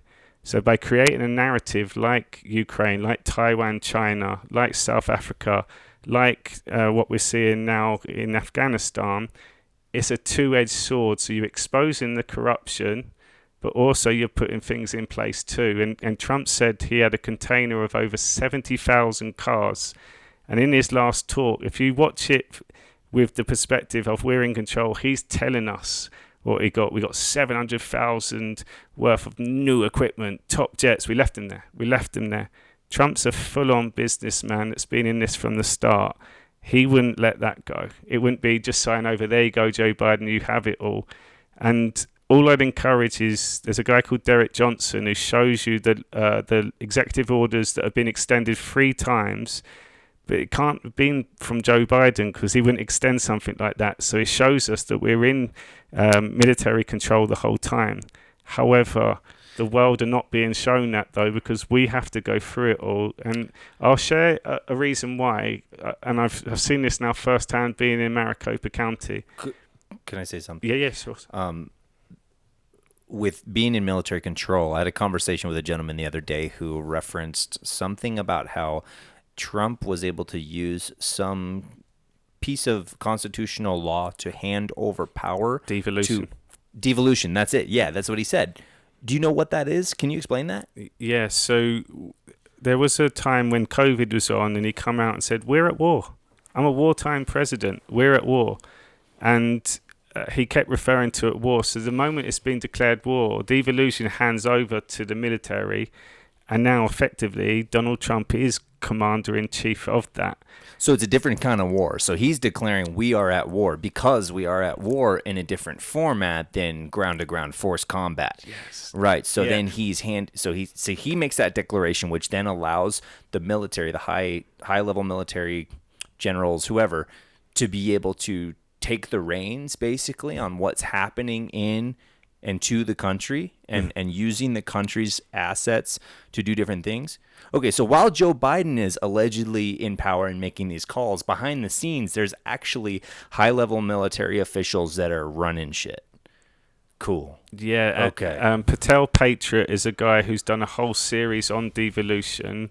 There's a lot of heavy words, but if you go on Rumble and type in devolved, it's a 5-part documentation. Watch The Great Awakening first, where you see Trump's trip around the world, because I know when people have not seen that, because as soon as you've seen it, my question, when do we lose control? What devolved shows you, though, is the military, the executive orders. 2 days after Biden was declared president, that's when we're at war, because the media have now lied as well. There's no evidence of election fraud and all this stuff. They're the enemy of the people. 2 days after that happened, Adam Rogers got drafted in. He's like highest military personnel. That was 2 days after. And if you see all the meetings and announcements from Adam Rogers on that Devolve series, you're going to go, oh. So the real insurrection was November the 3rd, 2020. And we're now starting to see the exposing of all of that. Wow. Thank you. Yeah, January 6th is a whole different subject. There's other stuff I want to cover before we talk about that, if we get to it. One of the things I want to talk about is the election fraud, mostly in Arizona in the most recent election, because I can see it. I mean, you don't have to pay much attention, but you just have to pay a little bit more attention than normal to see, like, okay, well, this was obviously screwed with. Katie Hobbs didn't win. And you can tell. I watched most of the court proceedings live. I was fortunate enough to be able to do that. I watched several hours of these lawyers presenting evidence, these people testifying, saying, oh, yeah, well, we got the wrong size papers being printed out, and this couldn't have been done by accident, stuff like that. So then you have people like Adrian Fontes, who that guy worries me because he is now in office. I don't know whether that was legit or not, but Adrian Fontes historically has been a lawyer, or excuse me, an attorney for cartel members, right? High level cartel members. So all of this goes back to human trafficking and the regulation of the border, which is why this is such a hot button issue. And Adrian Fontes being in power scares me because obviously he's able to, pull more strings and stuff like that. So unfortunately, he has a background of being a United States Marine, right? So he looks good on paper, and but unfortunately, he's doing some negative stuff. So are you able to paint a picture of your understanding of who is where in this web of stuff regarding the election fraud and the border and the cartel connection. Yeah. So Thursday there was an explosive testimony from one of the lawyers, and speaking on the behalf of John Tyler, I think his name was. And what that showed you, Fontes come out up in that as well. Katie Hobbs been corrupt for around 10 years, monopoly money of mortgages and fake people and stuff. And what he said, the fact that we went hard on the border, especially here in Arizona, that was also a problem that maybe the administration wasn't anticipating, because it's not about just a safe border. It was a multi-billion-pound business by the cartel. So now you've ruffled some feathers. By pound, do you mean dollars? Dollars. Yeah, sorry. No, you're good. I just want to make sure. But weight. pounds also refers to amounts of drugs. Yeah, because that's a huge business. So you got this gigantic business that's being threatened by who gets into office, right? So you basically have an illegal corporation pulling strings to prevent somebody from getting elected. Well, it went even deeper on this testimony. They showed in Mesa that they have their own police corrupt force. The whole force was corrupted and they were getting paid backdoor money. This was on Thursday. And the guy actually said, it's so corrupt, the racketeering here in Arizona. There's so much corruption that if we come in the next day with arrests, the whole state would shut down overnight. And Right, that makes sense. And what they showed is Fontes, Katie Hobbs, and many other people that are being called out now have been making loads of money backdoor ways through mortgage scams and everything else. And this lady just presented all of that. And then John Tyler next day got interviewed, and he just released so much stuff that the world now have to pay attention. However, he said this couldn't be actioned in the courts here. He said it physically wouldn't have the manpower and there's too much corruption. Right. And if you start to take out the legs of the chair, it's just like the Indiana Jones comparison earlier. If you don't have something to put in place after you make those arrests, then it's what they call a power vacuum or whatever, like we saw in the Middle East. So something negative is going to fill that thing. So you have to have something in order to replace it. Now, with this testimony you're talking about, John Tyler, was that the name you said? What is this court case you're referring to? Is it a lawsuit? It was to the committee of, not the Maricopa County Wendy Board. Rogers is heading it up, I think. Wendy Rogers. So it was on Thursday. It was just so explosive. Like already X22 are reporting it, and pretty much every Telegram group have now got their fingers on it as well. And so it's some kind of a hearing for election fraud. Oh, okay, so it's an election fraud hearing that's happening in Arizona. Arizona, yeah. But it's not Carrie Lake in the Supreme Court. No, but it's going to hold. So it's Carrie Lake's taking it to Arizona's Supreme Court. But what this guy said is that it's still never going to go to it has to go to the Supreme Court. The national Supreme Court? Because Arizona would close down instantly because there's so much corruption that whoever would be the judges on that, there's an affiliation with corruption with them, and I'll quickly do the connecting the dots as well for people to see why has it taken so long, and Arizona's a great one. So going back to September 2018, Trump signed that executive order for international interference, election fraud, all assets seized, treason. Then in November 2018 was the midterms. There was clear cheating. So like Fierce City, you can't just say that it's cheating and just show it. You've got to get the whole thing. So treat it as in threes. So 2018, the testing ground was Arizona because it was so obvious. You've got to find out how they do it. 2020 was designed to catch all of them. So every polling station all around the country had surveillance, people in the voting polling stations, Greg Phillips, True the Vote. If you watch 2000 Mules, you'll see the level of intelligence. So what happened is we then knew that there was election fraud, but it wasn't about the outcome of Trump winning. It was about us learning how it's done through the audits. With the audits, then you follow the money, you see the Dominion, you see who else is involved in all these other countries. However, that doesn't still prove anything. You have to catch them in the act.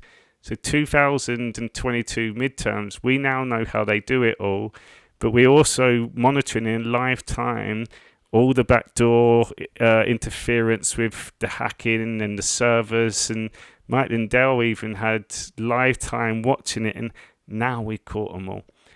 So that's one of the things that's being passed through this hearing is that type of evidence. The evidence was you've obviously listened to a lot of stuff over the last few years that you can't get away from it. I'm driving and this guy's saying stuff, and all you do is listen. It was names, it's how they did it, what they did, how long they've been doing it for. It even Carrie Lakes, one of the judges. And then it linked all to the cartel, all to human trafficking, all to the corruption, all not just here but all around America. My housemate interviewed that guy yesterday, and it's at 65,000 views already. So America now paying attention to it. It's blowing up. Are you familiar with the Luciferian Brotherhood cult? I've heard of Luciferian, not the Brotherhood cult. So I have one of my last guests who actually was also on The Watchmen is a woman called Jessie Zaboter, and she was a victim of, she was a part of that cult. She was being groomed as a child to take a certain position in this cult, who is the Bilderberg Group, who is the Illuminati, who is the World Economic Forum. All of these different groups tie into the Luciferian Brotherhood, basically, and they her testimony is that they are largely controlling all this trafficking, and this goes to the highest levels of military, to government, to everything. So she currently has affidavits and a petition to appear before Congress to testify against some of these highest level people that are running these trafficking rings.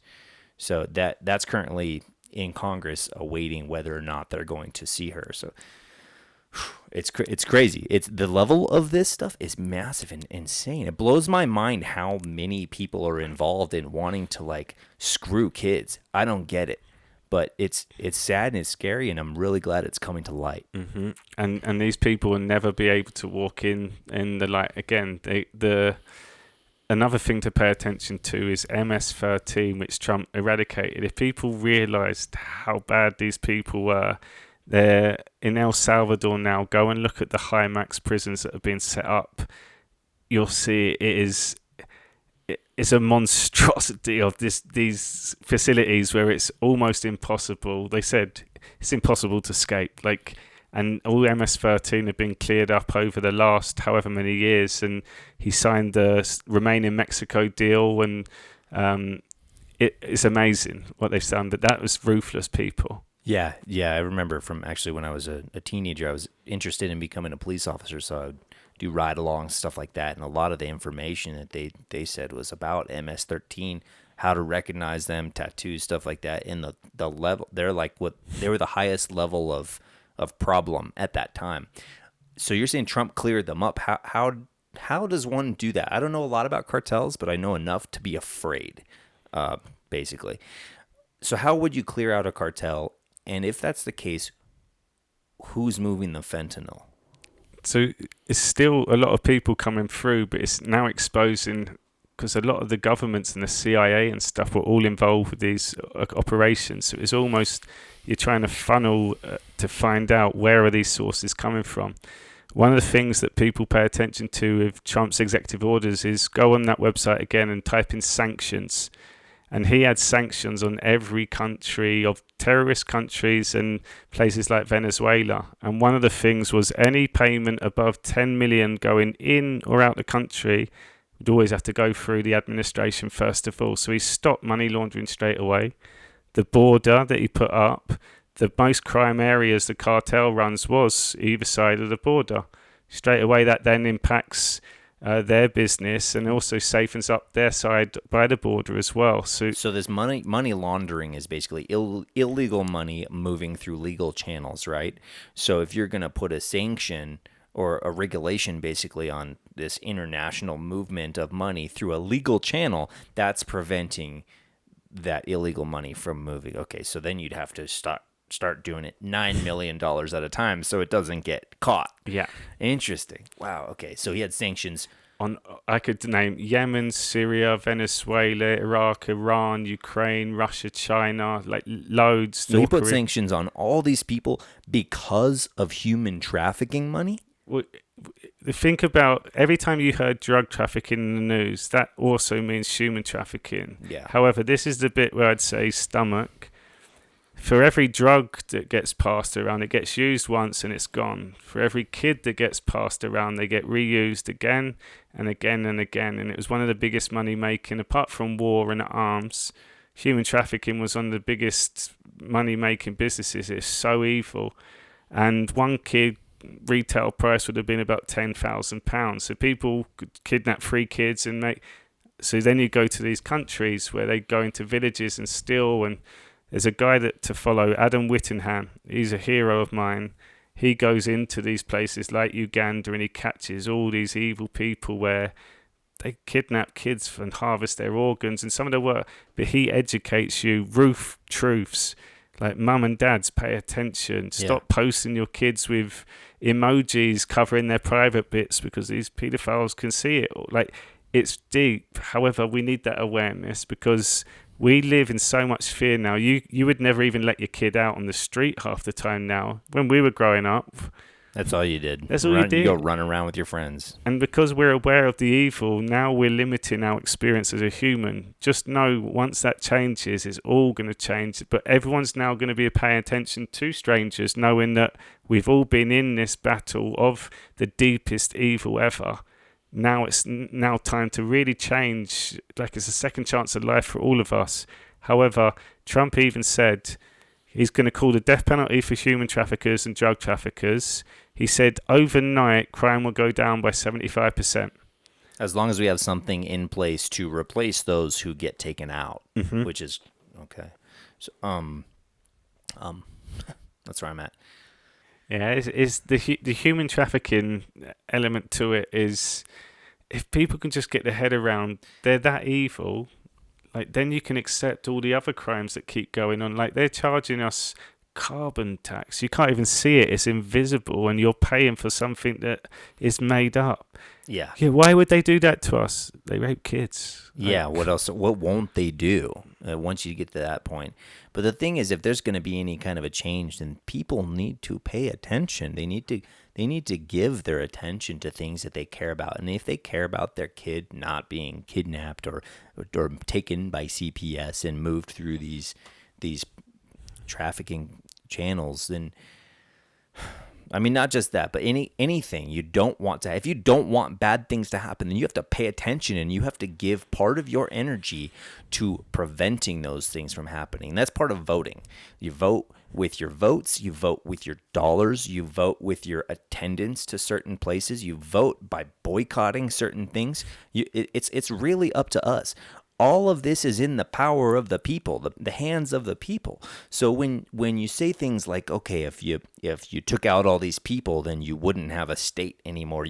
We would, but we need people to have the wherewithal to be able to act and interact with each other as a community, to be able to uphold the pillars of the structure of our society, and not be complacent like we have been so much, and put all of the weight and all of the stuff we don't want to do in the hands of people with power, because those people obviously are abusing it, and they don't care about us. We have to care about us, and we have to do it together, and we have to speak up and speak out against it, and take a stand, whatever that takes eventually.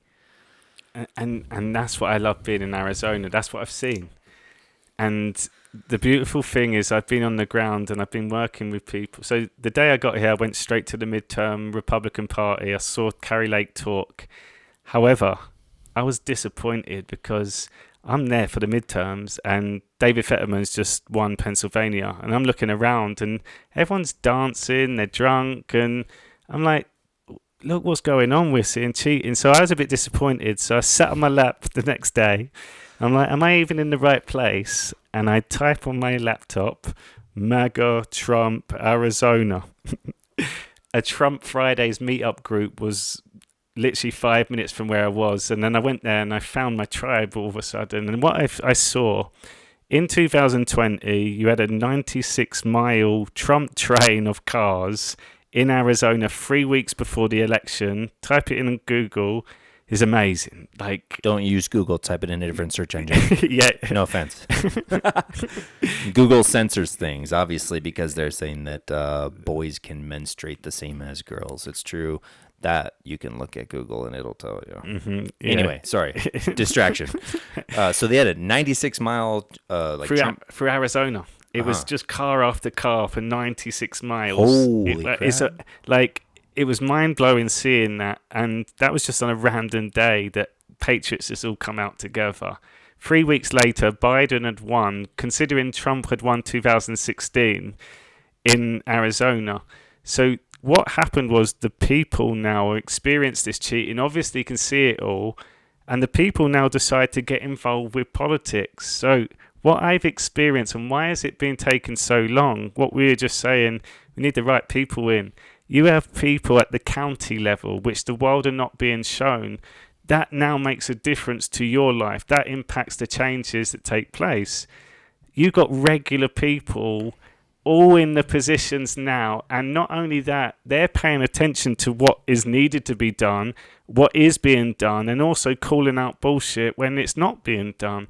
So you have now people caring about every position. Yeah, once you see that the Maricopa County Board of Directors is made up of just a handful of people and the amount of power that is in each individual's hand, they can turn an election just off of, we'll pay you $600,000 to switch this bag with that bag. It's incredible. You're working an office job, you're working that job for the city. That's gotta suck. I would hate to do that job. Probably easy to turn people like that, but I mean, that goes to show the level of loyalty that these people don't have to all of us. So, and also these evil people have had power for so long. Their presentation is, we've always been in control. They never thought they'd lose control. So someone in maybe a financial difficulty, or let's say that their kid is ill and they need help. People are easily corrupted within that, and that's the problem, that there are so many good people but are in a bad system, and unfortunately some people have decided to continue doing the crimes, which is now unlawful. So what I've now experienced and what's now in place, and this is important, every position at the county level is now being voted in by the people, so they're all good to go. So when all the crimes are now being exposed, it's not going to be panic. We need to get people in place. How are we going to? We have. And these are normal people. So when it does happen, they're all good to go. And they're patriots too. Yeah, they've been vetted by the people because the people actually select them. Yes. Instead of, what's crazy? I don't know that we should do this as a free country or a free place, but people that are trying to get into office, it's one thing that I've heard that I like is that if you want that level of power and control, there might be something wrong with you. But then the alternative would be like, okay, well, we have to look in our community for who would be the best leader, kind of like they did in Congress. Like, okay, we're pushing that they were pushing like, oh no, we don't want McCarthy, we want Jim Jordan because he's a patriot and we know that he'll behave in these ways. If we look in our community and say, hey, you would do the best job. Also, if you screw up, you know the consequences.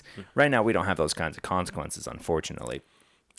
But going back to the 96-mile long Trump rally train or whatever, it's crazy because I look around in my community and I see the overwhelming level of support for Kari Lake specifically. And I don't think that I know anybody. I don't know for sure of anybody that I know who voted for Katie Hobbs. I haven't heard a peep out of Katie Hobbs. So it's like, who is this person? Her husband is some like child psychologist who's pushing for gender transitions. Like, that's the person you want here? No, I don't think people want her here. It's obviously corrupt, but it's not an isolated thing because I only surround myself with Republican friends or whatever. I'm not even I think I'm only registered as a Republican so that I can vote in the primaries. Otherwise, I'm more libertarian than anything. It's like, leave people alone, do what you want, don't screw with other people. It's the don't tread on me. Just stop. Just do what you want. But it's crazy to see that amount of overwhelming support and then to see the results and be just disheartened. And that's why the celebration here is going to be monumental, because we've been through it. I look at Wyoming, for example. Harriet Hageman, brilliant leader, took Liz Cheney out in the primaries for the midterm. But they've always been a Republican state, so they now just get on with life and continue. Florida have been thriving the whole time, so they now can focus on their life. Arizona had cheating, so it's been hard to get on with our own life. And I say we now, I am an Arizonian. Yeah, how long have you been in the United States? So I come on the midterms the 8th of November to Arizona, and I've been here specifically for that. And I was in Chicago for 2 weeks before looking after my friend's dog. He's now the first team coach of the USA soccer team. So he was out in the World Cup as the deputy coach. He's come back. He's now the first team coach. So Awesome. I got to see the politics within football too, which I think should be taken out of the sport. But I also got to see just a passion for the country as well. And this is what Americans just need to remind yourself always. You guys have got a force behind you. And I keep quoting Arizona.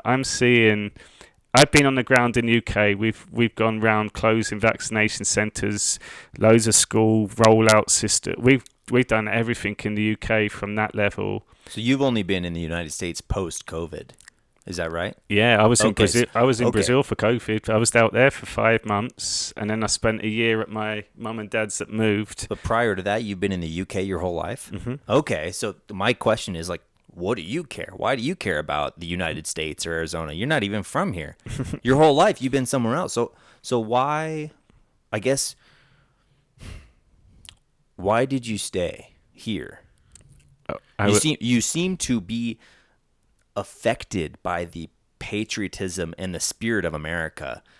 It seems to engulf you. You seem very invested in Arizona and what's happening here. Yeah, if America falls, the world falls. And if you pay attention to the decision makers, for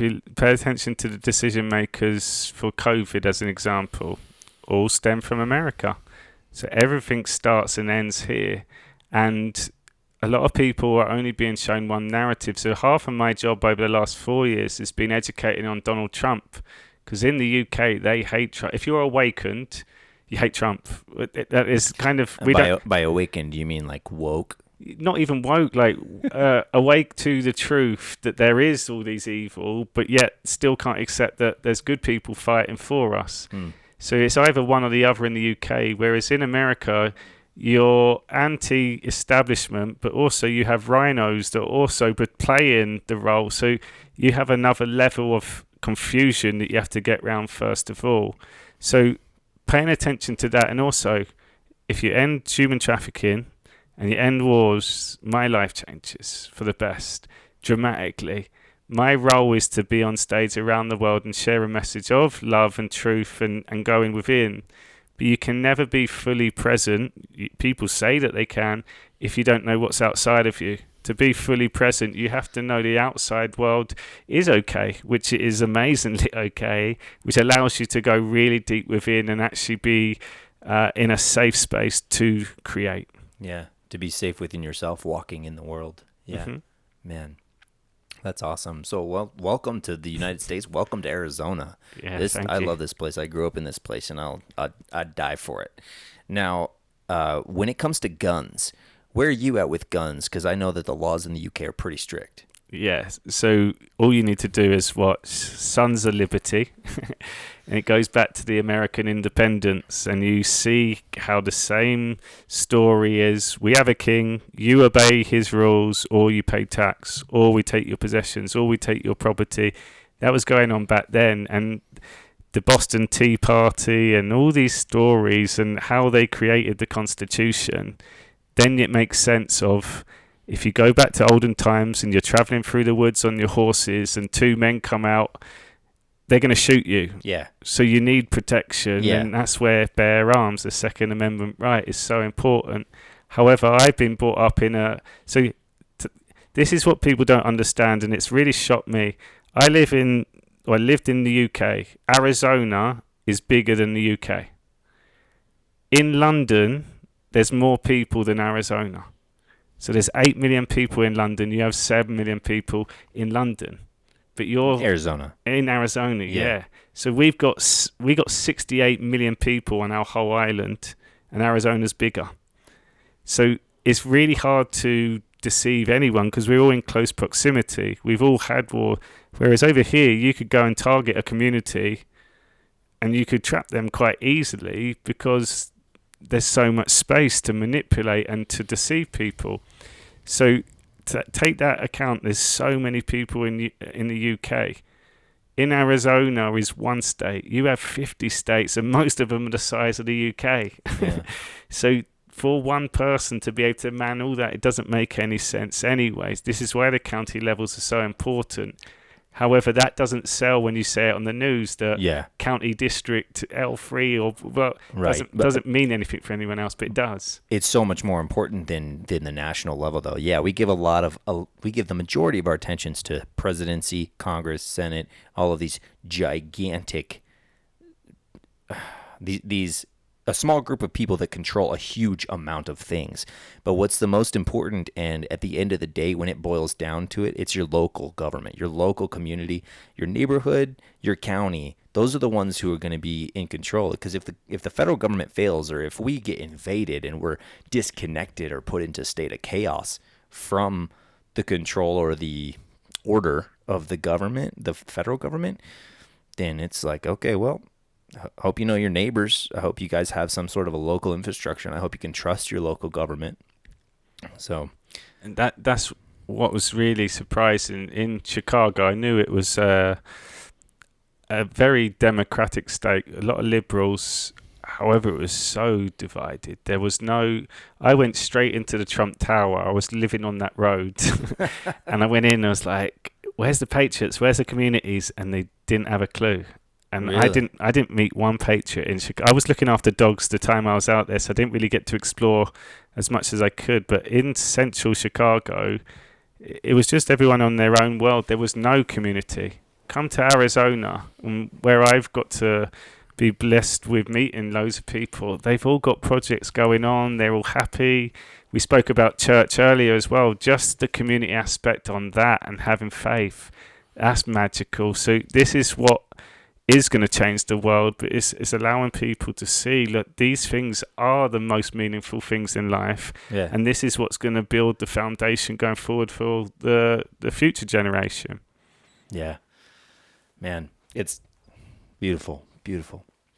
All right, let's dive into something different. We've talked about what you do, what you believe, sex trafficking, guns. Looking through my notes here, the open border, words. Oh yes, okay. Here's one. Common law. You've mentioned common law a few times. I have heard a little bit about it. What is it? Why isn't it common? Because of the legal system. So common, which is different than the law. yeah. Okay. Okay, so let me explain. I'll do it really simple. So inherently, we all know what's wrong or what's right. There's something within us. So let's simplify this in any given moment, and let's use the example. Let's say a policeman stops you and pulls you over. That can be quite an intimidating thought. It's like, what have I done? If you ask yourself 3 questions: have I caused harm? Oh. Have I caused loss? And am I disturbing the peace? If there's a no to all 3 of them, you haven't broken the law. Which means, if I haven't broken the law, whatever they're saying to me now is the legal system. For the legal system to even exist, there needs to be a contract, verbal or written. So as an example, there's their own language called legalese, which has double meanings. So if a police officer says, "Do you understand?" If you say yes, you've entered the verbal contract, and it means I stand under you. So if you say yes, I understand, you've entered a legal contract, they can get you done for whatever. So a police officer that will pull you over, they will always ask for your name and ID, name or date of birth. They'll say that, your question back, and your question's your power. In the UK, we'd say, am I obliged to answer that? Do I have the right to answer that? And they say, no, you don't have to answer that. That's the law. And the police will sign an oath. So why it's important to know that is when I come back from Brazil, I was living in a red zone country. I come back to see my mum and dad. However, at the time, the UK government said that you had to spend 10-day quarantine in a hotel, which you had to pay for yourself £2,500, which is about $2,700 for 10 days in effectively a prison. That was under the COVID Emergency Act 2020. So another thing to pay attention to, any act, legislations or regulations. Does this include executive orders? No. So executive orders would be more on the law. Okay. And that has to be signed through the Supreme Court as well. Like that's like the definitive portfolio of presidents of their achievements and stuff as well. It's comedic and kind of pathetic that you know more about this than me. But we're not showing that will come to me with words first of all, because the legalese system. So as an example to show you how corrupt it is, let's use the word government. Govern means to control. Ment means mind, to control the mind. Parliament in French, parler is to speak. Mentir is lies, to speak lies. And the best one, politics. Poly in Latin means all. Ticks, blood-sucking parasites. Politics. So these comparisons via language, I understand and I respect and I contemplate frequently these phonetic juxtapositions. However, you wouldn't see them unless you understand either multiple languages or you look up the etymology of these things. So it's hard for me to believe that people widely are affected by the language itself and have no idea. Mm-hmm. And the thing is, we're good people. And plus, these outfits, organisations, like the police, if you say it quickly, they're policy officers. Yeah, because you can look at the word and you can say it 6 different ways based on O makes ah, o, oo sounds. So if you just rearrange the sounds, looking at the word, it has different meanings, or it can. Mm-hmm. And it's trickery, because what happens is in the legal system, your word becomes the law. So for people, they will say, you owe this speeding ticket, for example. If you then respond and say, I'm not paying for that speeding ticket, you've now identified that there is a speeding ticket and you're not paying for it. And that you're the recipient of that. Mm-hmm. By speaking. Yeah. If you didn't say anything, they would say, you owe me a speeding ticket, and your question back to them said, well, can you show me a contract where I've signed for that, please? Because I know I haven't caused harm, I haven't caused loss, and I haven't disturbed the peace. So I know it's a legal one. So for it to be legal, I've had to agree to it. So that's bare bones common law. I haven't caused harm, I haven't disturbed the peace, and what was the other one? Loss. So I haven't caused loss. So loss and harm is the 2 most important ones. And the third one, this is where you have to pay attention to your energy. If you haven't done anything wrong, you don't need to get aggressive or negative.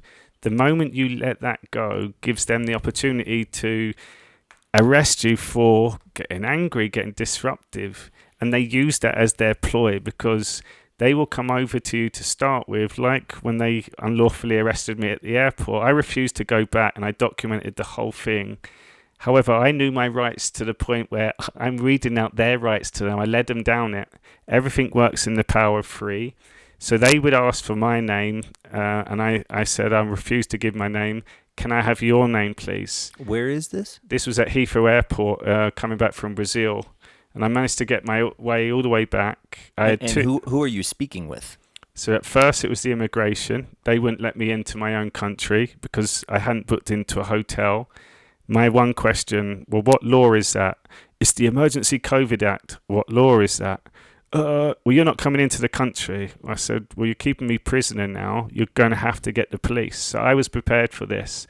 I weighed up in my head, the worst case scenario was spending 24 hours in a cell. And then they had to let me go because there's no way that they could have charged me with something that I haven't agreed to. They can't charge you based on an act. Unless I agreed to that act, yeah. So, and they look at the word act, they're acting. Yeah. And Awesome. so by the end of it, I asked their name. So you ask in the power of freeze, and I got the whole thing on video. And I said, "Can I have your name and warrant, please?" And they said, "No." I said, "Well, this is the second time I'm asking that. Can I have your name and warrant, please?" This is the second time I said no. I said, "Right, this is the third time I'm asking. Under the Police Act of 96, a constable that refuses to identify himself after being asking, that's a 6-month prison sentence for you." And his jaw just dropped open.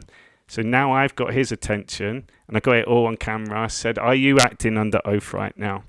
Every police constable has to sign an oath, and their main responsibility is us, the people. Yes, they're public servants. Public servant, that's it. And if they answer no, that's a 6-month prison sentence. So they have to answer yes, because I'm recording it.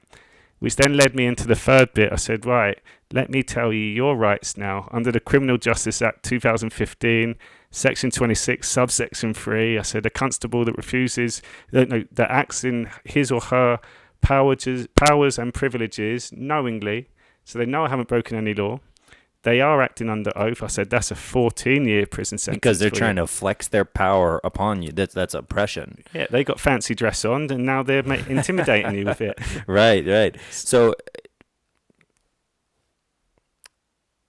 what happened after that with these guys? So they kept trying to intimidate me. However, at this point, I'm staying calm. It's them getting frustrated, so they're disturbing the peace. So now there's pressure on.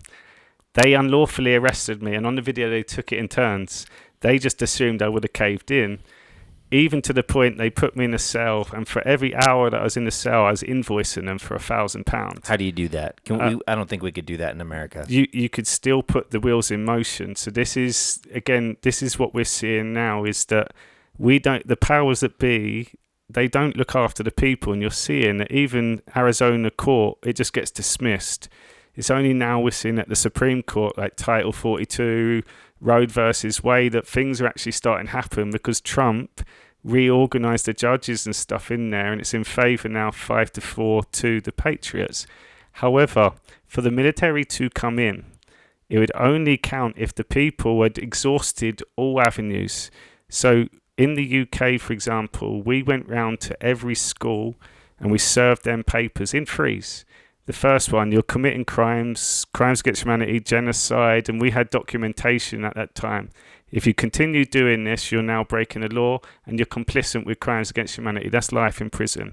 We'd give it once, we'd give it twice, and we were doing it to schools where... For what? I don't understand. They're giving vaccinations out to people, which is now killing people. We got evidence... Without parental consent, things like that? Without... It's a mass bioweapon. So the evidence that we had, in the end, when we did our last vaccinations close, we had 27,000 signatures from doctors and scientists to say this should not be out in the open. So we would have standoffs with police using our rights and saying we're closing this down. So we've done, and why that's important is that at every level we've served papers to the police, to the parliament, to the prime minister. We've done all of it. Because they're complicit in enforcing something that is killing people. Yes. That's what you're saying. And we've reported the crime now, which they're not even willing to do their job to even investigate the crime. So if you got arrested in the airport for basically saying, yeah, screw you, I'm not playing this stupid game. Mm-hmm. They put you in a cell, and then you're saying you're invoicing them. How does that work? So I was quite blessed to have someone on the phone that was actually teaching common law course that weekend that my friend happened to be on. And she just gave me, so that script that I said, she said, just ask those 3 things and then keep quiet because you've done nothing wrong. And then when I was in the cell, I got one phone call and I got her on. So she said, my client will be invoicing you for everything, because they arrested me without a reason too. Right, and you had it on video. I had it all on video. So yeah.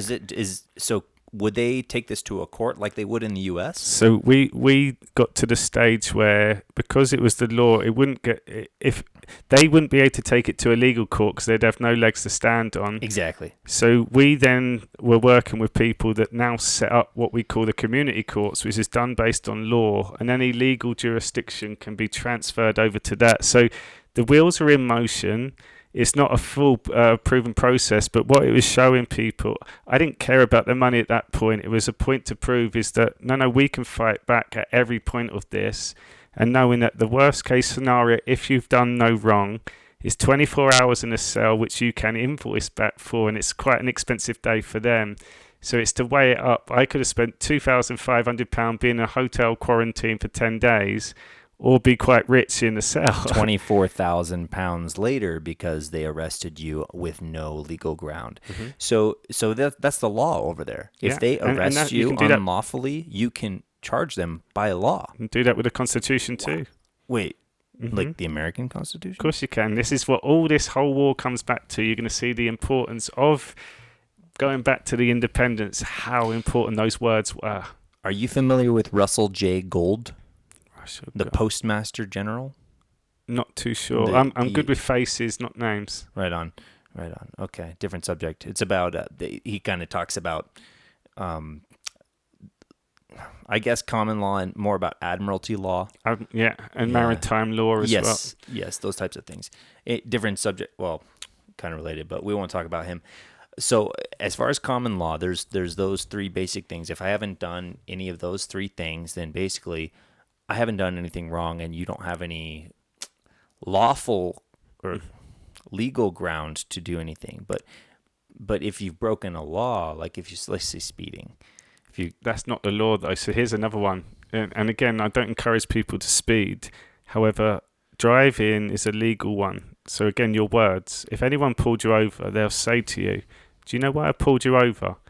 Let's say, like the road that I've come to Prescott today, I can imagine at night time it's quite an empty road. So if I went 10 miles over, am I causing harm? No. Am I causing loss? No. Am I disturbing the peace? No. No, but you're breaking the law, son. They'll say the law. I'll say, what law is it? And here's your words. What law is it against to travel? Say again. What law is it against to travel? If you say the words driving or speeding, you've entered their legal contract. But it's I think it's the Fifth Amendment right, is to be able to travel freely. So if you have done no wrong, you would say to them, "Can you tell me what law that is, please?" So they can cite the law.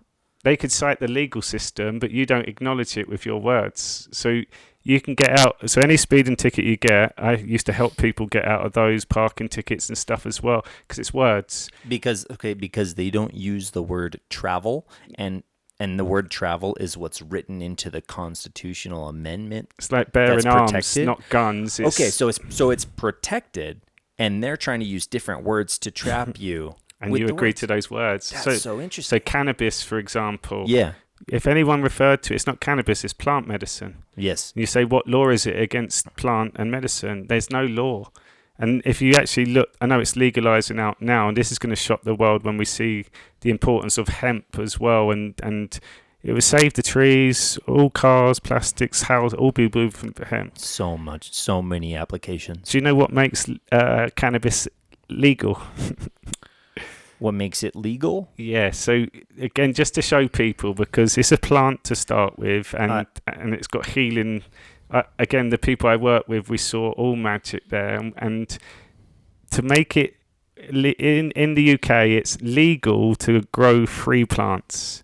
But what makes it illegal is when the plant's grown, as soon as you pull off the bud, now it's illegal. So it's like me pulling off a tomato. No, that's illegal now, and it's like, how does that make any sense? They put legal systems in. And what happened was we were working with a guy whose son blew up on the internet. He had given 3 days to live. I think he was 1 in 8 billion, his book's called now. It's amazing. He had 3 days to live. His mum went out to Canada and got some plant medicine, and then come back in the airport, and they stopped her. She said, "This is saving my kid's life." And then the government, they put a new act in to say cannabis was legal only if that was your name and with that specific condition. Right, so you can't carry it for someone else, even if they're prescribed it.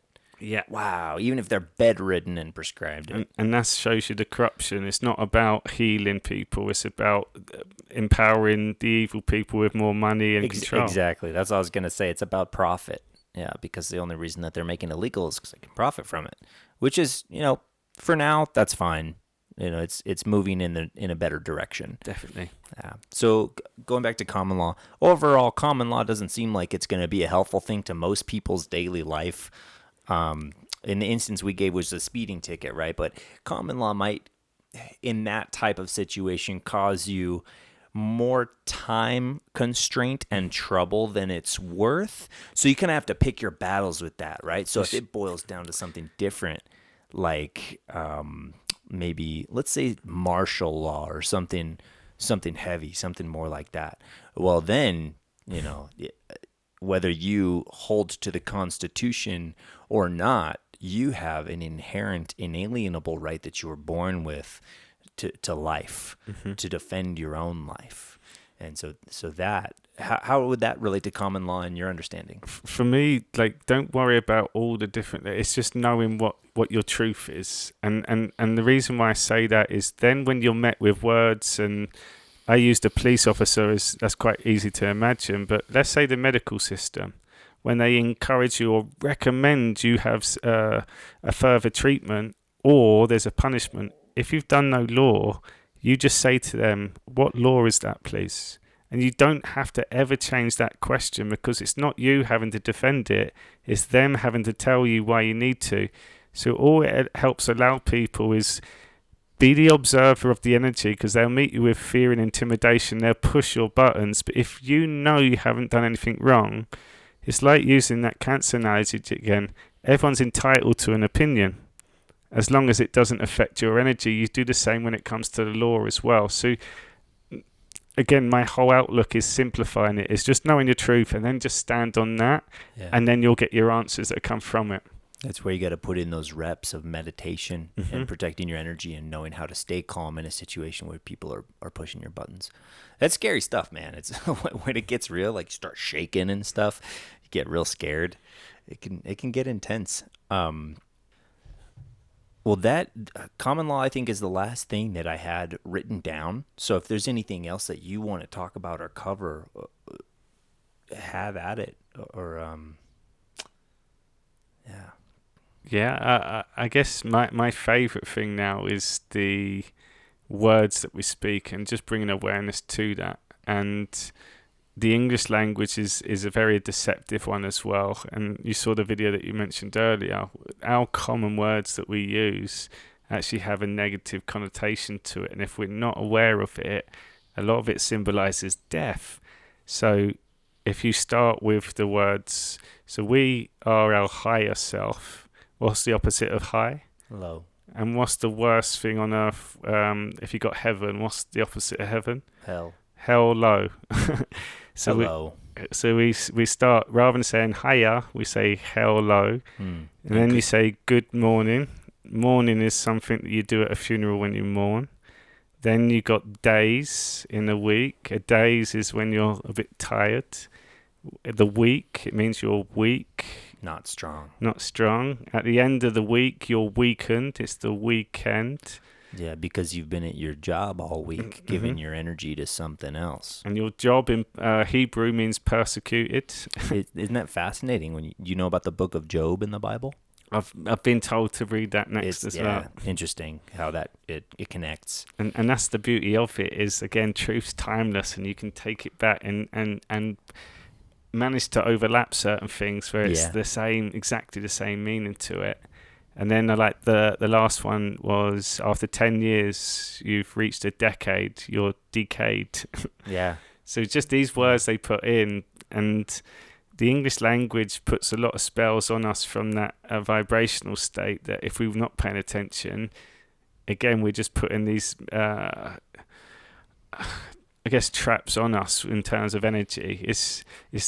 It's something to bring awareness to, not to be fearful of. Exactly. And the awareness is key, because you don't want to, it's very easy to go down that rabbit hole and consume yourself with, am I saying the right words? Am I saying the wrong words? So it's about being aware of it and being balanced rather than being consumed by it. Definitely. And also cursing and being angry and moaning. If you closed your eyes, who's hearing those words? Not the other person, the universe and your body.